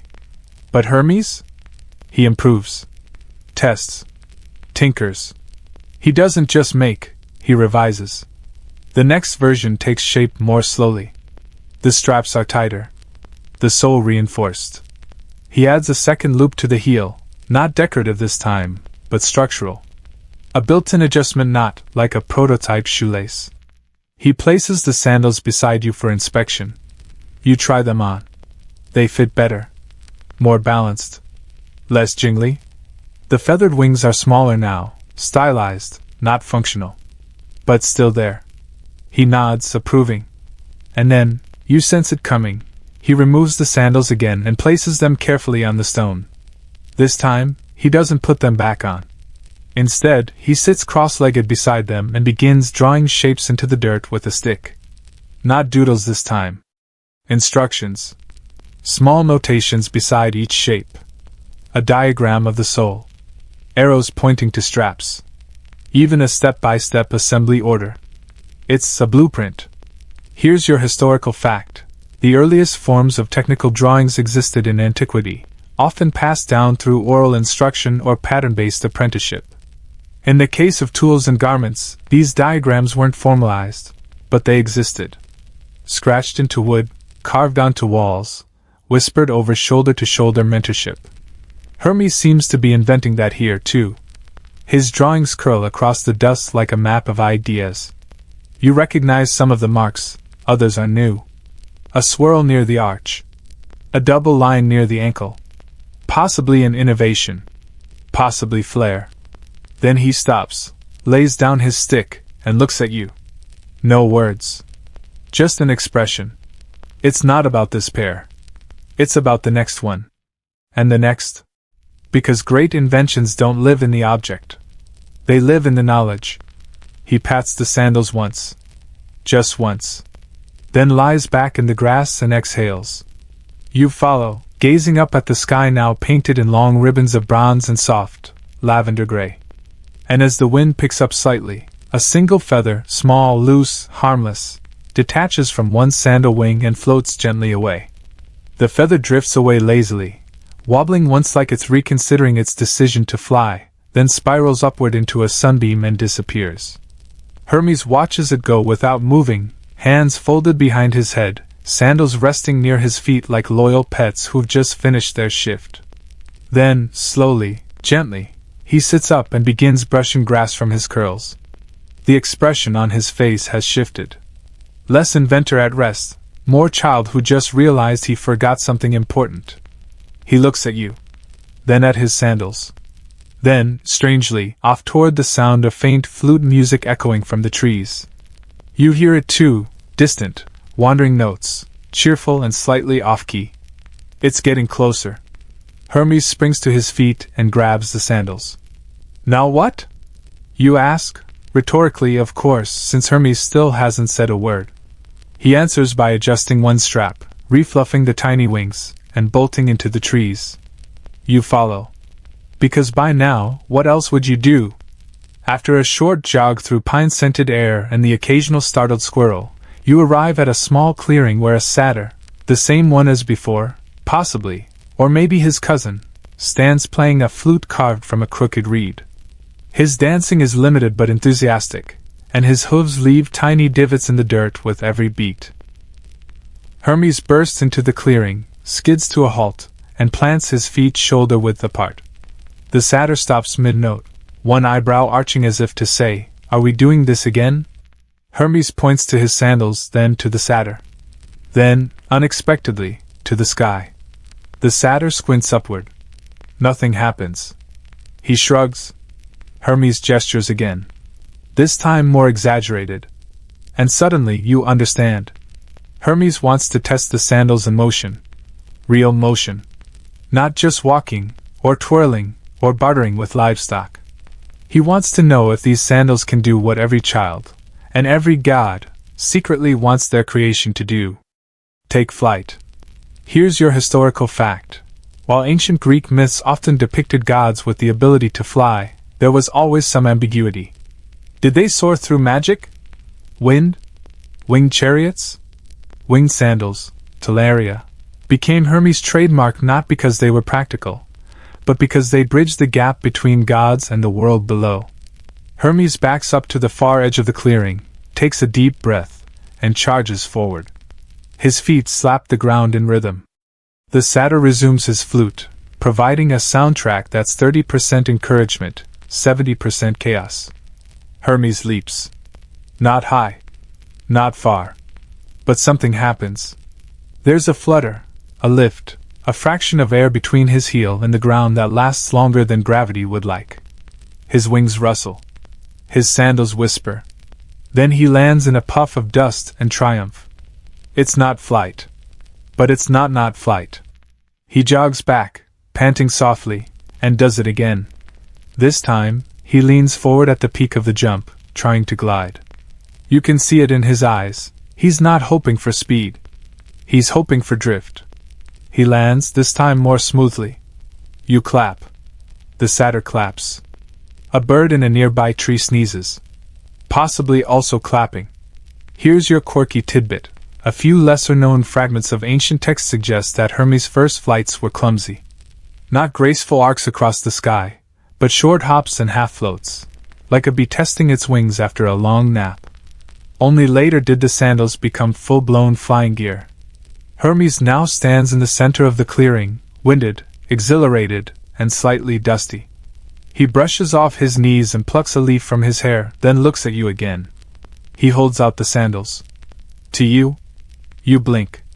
He wants you to try. You hesitate. You look down at your own pair, comfortable, well-worn, decidedly non-aerodynamic, and back at his. The feathers gleam faintly. One of the straps has been reinforced with bark that still smells like river nymph approval. You slip them on. They're light. Lighter than you expected. Like stepping into a memory of speed. Hermes gestures to the edge of the clearing. Go on. You walk first. Testing. The soles press into the dirt softly, barely making a sound.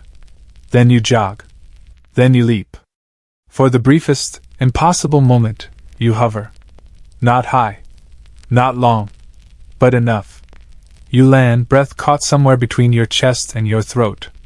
Hermes is grinning like a lantern. The satyr twirls in place, playing a victory trill so off-key it might be intentional.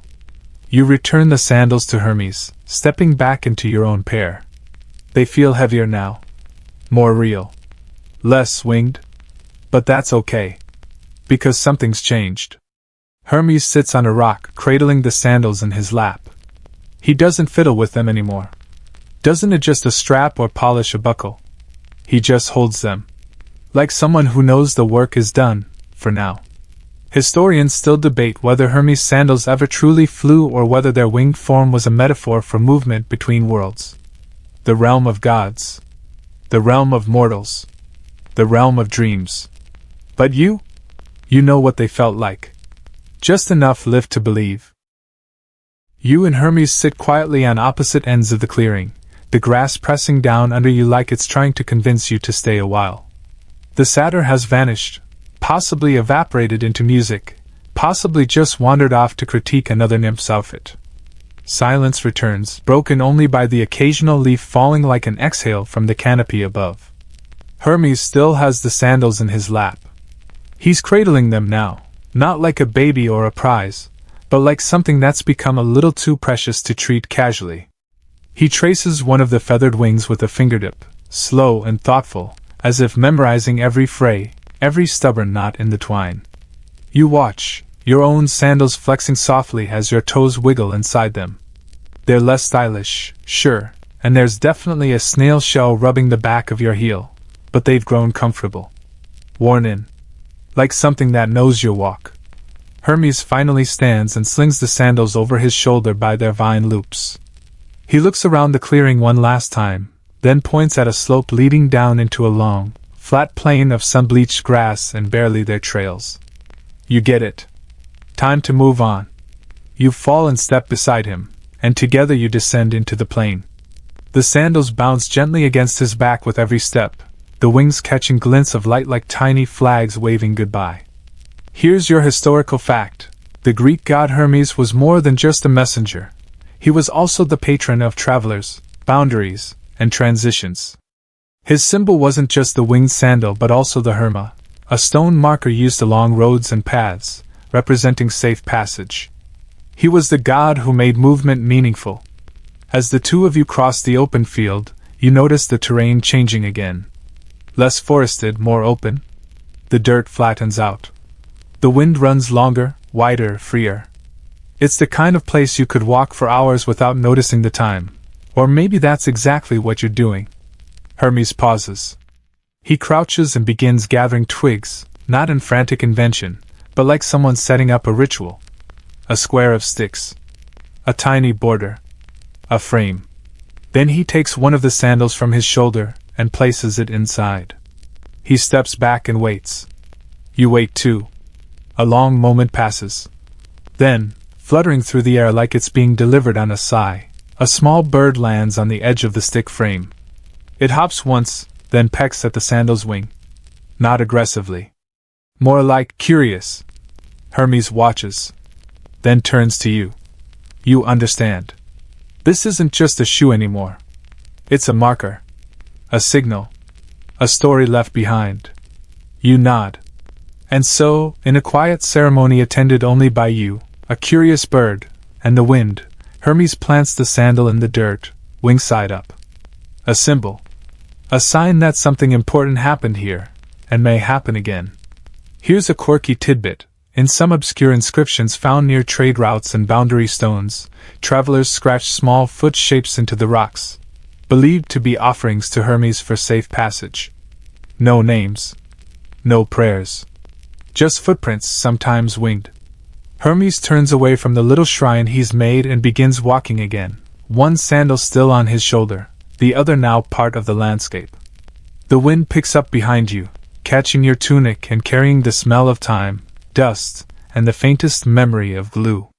You ask him, quietly, why leave it? He just smiles. Historians still argue whether Hermes left symbols intentionally or simply forgot things in a whirlwind of motion. Was he building a mythology, or just being messy? But as you walk together again, you start to suspect the truth. He didn't forget anything. He planted it. Because what's the point of invention, of craftsmanship, of story, if no one ever finds it? Up ahead, the plain ends at a rise of earth, low and noble, like the knuckles of the world pressing up beneath a worn rug. Hermes climbs it with ease, you trailing a few paces behind. The view from the top is simple, a long stretch of road, a few goats in the distance, and a flock of clouds preparing for their evening nap. Hermes stops. Unlaces the remaining sandal. He doesn't leave it behind. Instead, he sits, places it in his lap, and begins trimming the ends of the vine laces. A final touch-up. A farewell polish. Maybe a bit of nervous tinkering. Then he takes a twig, breaks it in half, and uses the sharp end to scratch something onto the inner sole. You lean over to peek. It's not a name. It's a drawing. 2 feet. Side by side. One with wings. And beneath them, a tiny arrow pointing forward. Here's where scholars love to debate. Was Hermes the first to envision directioning movement as more than practicality? Was the arrow a literal invention or a poetic flourish? You'll never know. But you do know that he stands now, looks out over the road, and nods, not to you, not to the gods, but to the path. And as he begins to walk again, the final sandal still slung over his shoulder like a rolled-up map of potential, you feel the road change under your own feet. Because now, the sandals know the way. The road ahead is simple, dirt packed hard by the footsteps of goats, merchants, and daydreamers who probably didn't realize they were contributing to the foundation of a myth.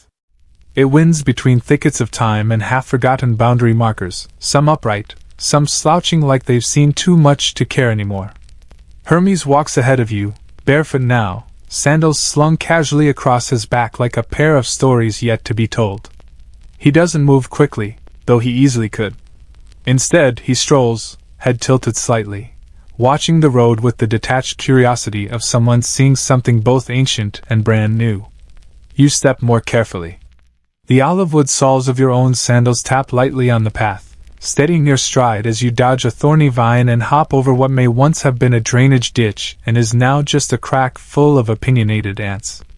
The breeze has softened again. You catch faint scents, warm stone, pine bark, something that might be cheese.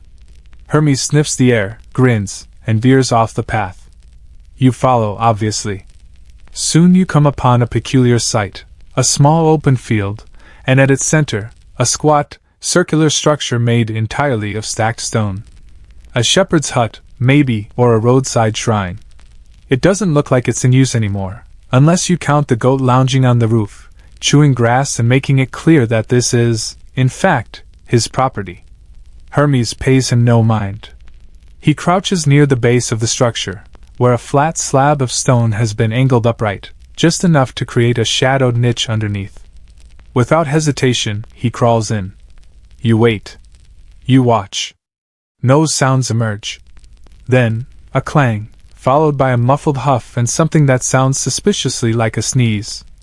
Eventually, Hermes reemerges, covered in dust and proudly holding a small wooden box that looks like it was designed by someone who never heard of hinges but was very fond of bark. He sits cross-legged and opens it with care. Inside? Shoes. Old ones? Very, very old ones. Fragments of soles. Bits of brittle leather. A bundle of twine so dry it creaks. There's even a hardened loop of what might once have been beeswax thread.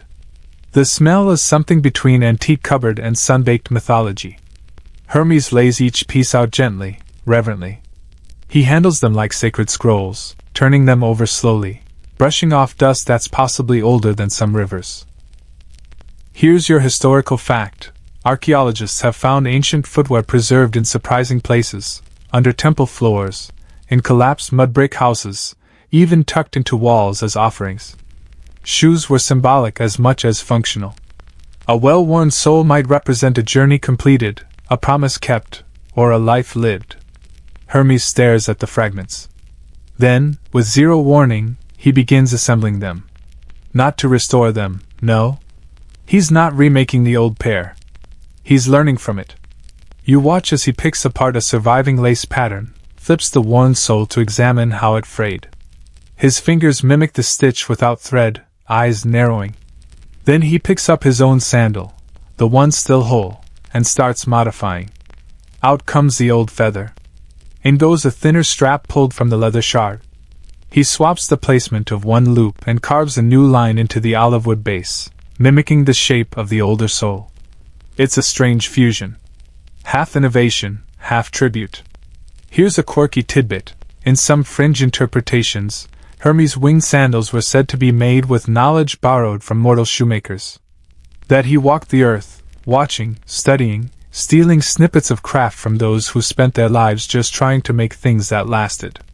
You feel that now, as he knots the strap with a flourish not from Olympus, but from this field, this hut, this unnamed shoemaker whose work survived centuries beneath a goat. When he finishes, the sandal looks different. Still winged, still unmistakably Hermes, but leaner, sturdier. Like it remembers something. He hands it to you. You blink. He nods toward the old shoe fragments, then to your own sandal, then back to the revised one. A gift? No. A lesson. You slip off your right sandal and fit the new one in place. It hugs your foot like it's been waiting for you. You stand. Step. The balance is perfect. It feels less like wearing something and more like having help. You glance at Hermes. He's already standing again, hands behind his back, gazing toward the edge of the field. You can tell his mind is ticking, working through a dozen new sandal versions you'll probably never see, because he'll leave them behind, tucked into crevices, carved onto walls, passed through murmured instructions in shoemaker stalls. Historians still argue whether the winged sandals were ever actually worn by Hermes during his mortal wanderings, or if they were symbols, donned only when needed, resting at his side the rest of the time. But maybe it doesn't matter. Because here's the truth you've been walking toward. It was never just about flying. It was about the walk. About the pauses between footsteps. About what's left behind when you keep moving. You and Hermes start walking again. The goat watches you go, still chewing. Approving? Maybe. Disinterested? Definitely. The path stretches on. The sandals whisper. You don't ask where you're headed next. Because you already know. Forward. You walk for a long while in silence, the kind of silence that isn't empty but comfortably full, like an old satchel packed with familiar things. The sandals, one old, one new, carry you with a rhythm that settles into your bones. Even the birds seem to sing more slowly now, as if they've picked up the pace of your pace. Hermes stays a few steps ahead, hands clasped behind his back, one sandal still over his shoulder. He occasionally glances back, not to see if you're following, but to make sure you're keeping up. Or maybe he just likes seeing how you're wearing the work. Eventually, the trail opens up to a broad, flat expanse, too tidy to be natural, too neglected to be important. A ring of low stones marks the edge of what appears to have once been a gathering place. Maybe a market, maybe a roadside feast spot, or maybe the ancient equivalent of rest area with goat. And sitting under a crooked fig tree at the far edge are the gods. Well, some of them. You stop. Blink. Adjust your straps like someone fixing their collar before walking into a wedding they weren't invited to but sort of want to attend anyway. Hermes doesn't pause. He strolls forward casually, sandals flapping with faint pride. He raises a hand in a half-greeting to the divine gathering. They barely look up. Here's your historical fact. The Olympians, according to many myths, were infamously hard to impress. Feasts, music, elaborate sacrifices? Sure. But daily life? Inventions? New ideas?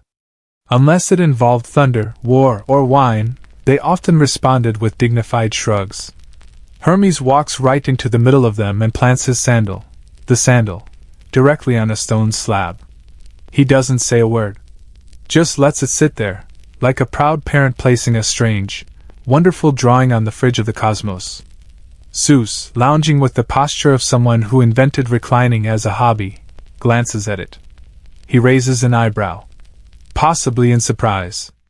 Possibly in amusement. Athena tilts her head. Eyes it thoughtfully. Says nothing. Apollo looks up briefly from a lyre he's pretending not to tune, and offers a single nod. Possibly sarcastic. Then Dionysus lifts a goblet, sniffs its contents like he's checking for sandals, and offers the most meaningful gesture of all, a lazy cheers. Hermes steps back, arms crossed. You find a place to sit beneath the fig tree, slightly removed but close enough to feel like an unofficial side character.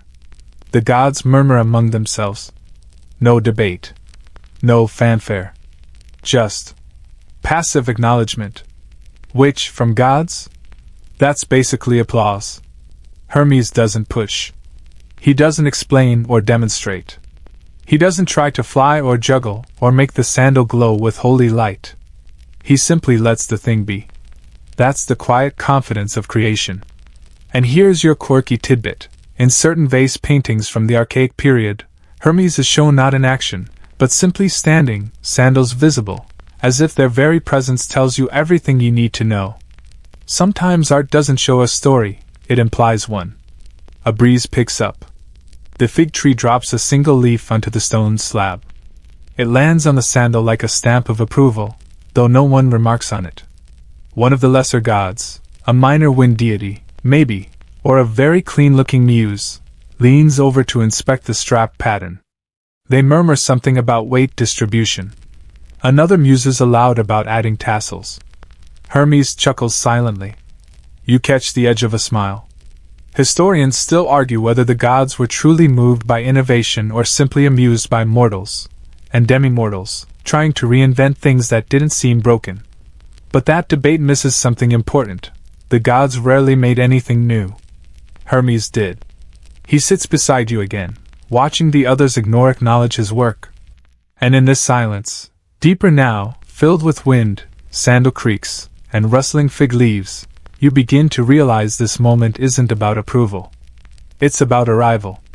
The sandals have entered divine record. And Hermes? He's already moving on. He stands, picks up the sandal again, tucks it under his arm, and gestures toward the far end of the gathering. A path continues beyond, winding into misty olive groves and the soft blush of evening. He's done here. You follow. As you pass the gods, a few glance your way. Not out of reverence or curiosity. Just recognition. A nod to the witness. The one who walked beside invention. The one who wore version 2. You reach the edge of the grove. The first stars blink overhead. Hermes doesn't stop. He steps into the twilight, into another story, another design, another trail left faintly in the dust. And you? You step in after him, your sandal soles whispering to the earth. He was here. So were you. The olive groves wrap around you like green arms, dense but not unfriendly. The path here is less worn, more like a suggestion than a route. It curves softly through thick underbrush and dry grass, every step releasing the sleepy scent of cracked twigs and crushed leaves. Hermes moves ahead with his usual weightless certainty, barely glancing down at his feet. He trusts the path will forgive him if he stumbles. You, on the other hand, are more cautious. Your sandals press into the earth with just enough pressure to remind you they're still evolving, blending the softness of bark with the firmness of olive wood, the memory of invention with the hint of myth. And then, without warning, the path ends. Not dramatically. Not with cliffs or monsters or even a mildly judgmental goat. It just stops. A wall of rock rises in front of you, not high, but definite. And carved into it, just above eye level, is a recess. Shallow. Niche-shaped. Hermes walks right up to it, lifts the sandal he's been carrying, and sets it inside the niche. A perfect fit. The wings on the heel curl slightly upward, catching the golden edge of the last sunbeam before night softens the world. You step closer. And you see them. Dozens of other carvings. Faint, faded. Most are simple foot shapes etched into the stone. Some are accompanied by marks that might be initials, or symbols, or the kind of doodles people make when they're waiting for something and have a rock and a lot of time. This isn't just a wall. It's a shrine. Here's your historical fact. Hermes shrines, named after Hermes, were stone pillars or roadside markers placed at crossroads, boundaries, and sacred places. Travelers would leave offerings, stones, shoes, carved footprints, as gestures of thanks for safe passage. Some were dedicated with great ceremony. Others appeared organically, one sandal at a time. Hermes kneels, touches the base of the wall, and adds a small stone beside the sandal. Not a grand gesture. Just a smooth pebble from the grove, round and warm in his palm. He stands. Looks at you. You take a step forward. Place your hand on the stone near the sandal's toe. You feel warmth. Not mystical or magical. Just residual. The kind of warmth that happens when something important has lingered. You place your own offering. A sliver of olive bark, shaped into a loop. One of the straps from your practice pair. The one that held through the thorn patch. You coil it gently beneath Hermes' sandal. He nods once, solemnly. And for a moment, there is nothing but stillness. Here's a quirky tidbit. In one obscure version of Hermes' myth, told only in fragments from pottery shards, it's said he once left a sandal at every place he delivered a soul to the underworld. Not as a symbol of loss, but as proof he could return. Always. With speed. With grace. And now, here at the wall, you understand the weight of that tradition. Not shoes discarded, but moments planted. Hermes turns and begins walking again, not back to the trail, but around the edge of the wall, where a thin opening reveals a narrow path you hadn't noticed before. It winds uphill, faint and stubborn, like a thought that keeps returning in dreams. You follow, sandals biting softly into the dust. Higher and higher you climb until the grove thins out. The trees shrink into twisted shrubs. The sky opens wide. The stars are clearer now, clustered like soft brushstrokes across a navy canvas. A crescent moon rises to your left, thin as a sandal strap. Hermes stops at the summit, a flat plateau with room for two. Maybe three if one doesn't mind leaning. He sits. You sit beside him. Far below, the land stretches out in quiet ripples, hills and valleys, roads and rivers, little trails connecting places that matter to people you'll never meet. Somewhere down there, a cart creaks. A night bird calls. A fig tree sighs. Hermes pulls the last sandal back onto his foot. Slowly. Deliberately. No flare this time. It's not about showing. It's about wearing again. You glance at his silhouette, barefoot a moment ago, now complete. Wings folded. Strap retied. Sole polished by dirt, not design. You look down at your own. Your feet feel tired. But not worn out. Used. Not used up. Hermes lies back, arms behind his head, eyes on the stars. You lie down too, and as the breeze rises to play with the hem of your tunic, you notice something in the sky. One of the stars, just one, blinks a little brighter than the others. Maybe it's a planet. Maybe it's something watching back. Or maybe it's a sandal, tied to the sky, waiting for someone to invent the next step. The night hums softly around you, like the earth itself has shifted into a slower rhythm. A kind of breathing. The crickets are whispering in little riddles only they understand, and the olive shrubs rustle with the gentlest gossip, passing around stories the wind dropped off earlier. You lie on your back next to Hermes, feet outstretched, sandals still on, though one strap has worked loose and now flops contentedly with every toe twitch. Neither of you speaks, of course. Hermes hasn't uttered a word this entire time, and by now, you're beginning to feel like speech would only startle the silence. From the summit, the world stretches wide and quiet. Tiny orange glows in the valleys hint at village hearths. Somewhere below, maybe the satyr from earlier is retelling the day's events with 30% accuracy and 120% embellishment. Maybe he's added an interpretive dance. You smile. Hermes sits up again, as he tends to do just when you've gotten comfortable. He taps the sole of his sandal with 2 fingers, like he's knocking on a door, and then stands. Slowly. Deliberately. You follow suit. He starts walking along the ridgeline, not quickly, but with purpose. His pace has changed again. Not testing. Not displaying. It's the stride of someone who knows where he's going, but isn't in a rush to get there. After a short time, you come upon something entirely unexpected, a small stone bench. Perfectly shaped. Perfectly placed. Just here, on the ridge, with no temple or marker or nearby road to justify its existence. Hermes sits, crosses one leg over the other, examines his sandal again. He seems to be deciding something. You sit too, carefully. The bench is surprisingly comfortable, like it's been warmed by 100 previous mythologies. You wait. Eventually, Hermes reaches into the inner fold of his chiton and pulls out, of all things, a scroll. It's small, no more than palm length, and bound with twine. He opens it and unrolls a stretch of bark paper, already scrawled with little sketches. You lean closer. They're diagrams. Of sandals. Some are crude. Others quite precise.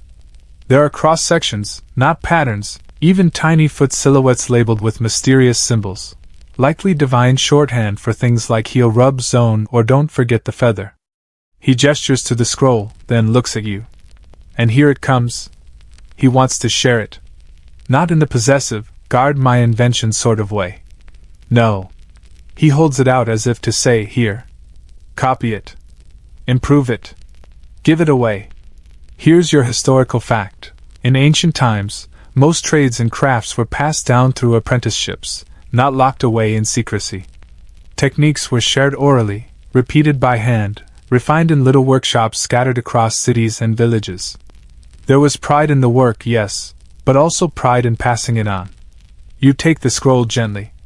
It's light. Smells of resin and sun.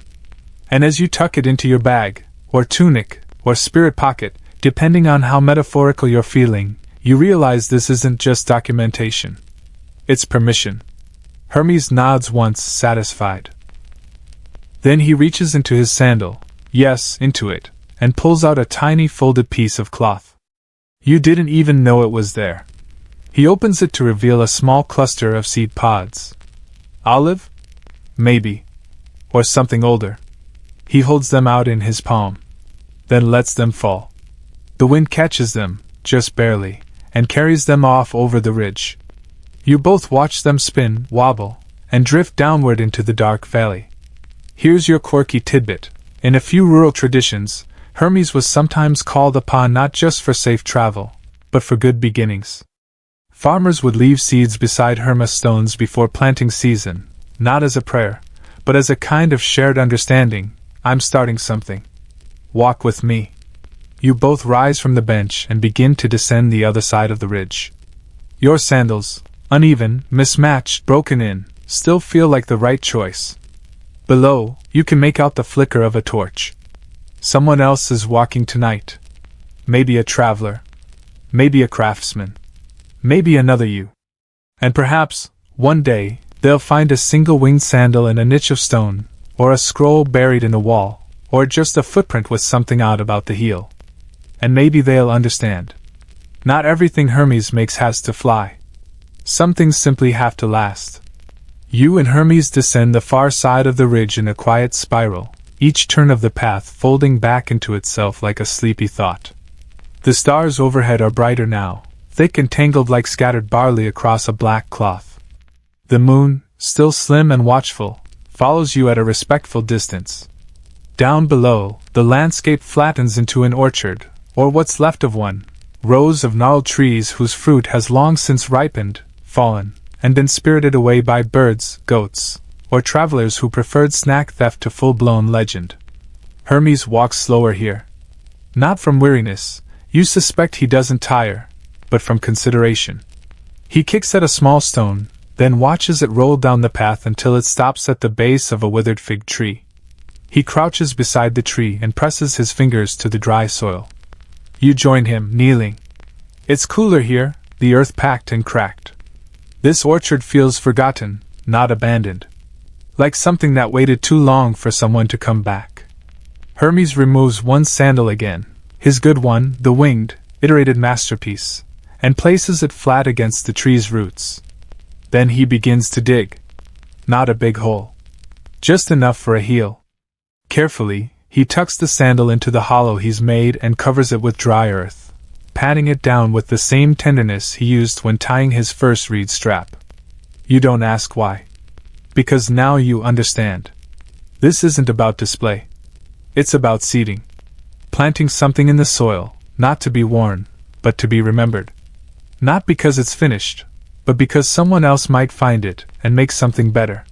Here's your historical fact. Sandals, like tools, were sometimes used as burial offerings, not just for the dead, but as tokens of a journey that must continue in another world. To walk in the next life. Or to walk so others could follow. Hermes stands, brushes his hands clean, then pulls a small stick from his belt and scratches a simple symbol into the trunk of the fig tree. It looks like a wing. Or maybe a foot. Or maybe both. You place your hand on the tree beside it, and for a moment, feel the faintest warmth. Not magic, not divine, just the kind of warmth that lingers in things people care about. Hermes turns to leave. But this time, he doesn't sling the remaining sandal over his shoulder. He hands it to you. You hesitate.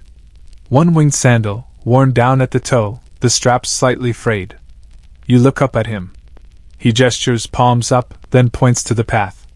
This one's yours now. Not to wear. To carry. To leave. Somewhere. Eventually. Here's a quirky tidbit. In the borderlands of old Greece, wayfarers would sometimes leave one shoe behind when crossing into unfamiliar territory, not from carelessness, but as a kind of symbolic decoy. A way of saying, part of me stays behind. The rest continues. You cradle the sandal, feel its lightness, its layered story, its silence. Hermes begins walking again, barefoot now, his pace unchanged, his footprints soft in the dust.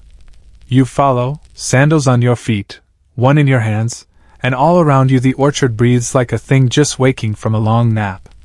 The path leads you to a quiet clearing surrounded by stones, each one etched with symbols, shapes, some faint, some fresh. It's a place between places. A circle for sitting. Or planting. Or deciding.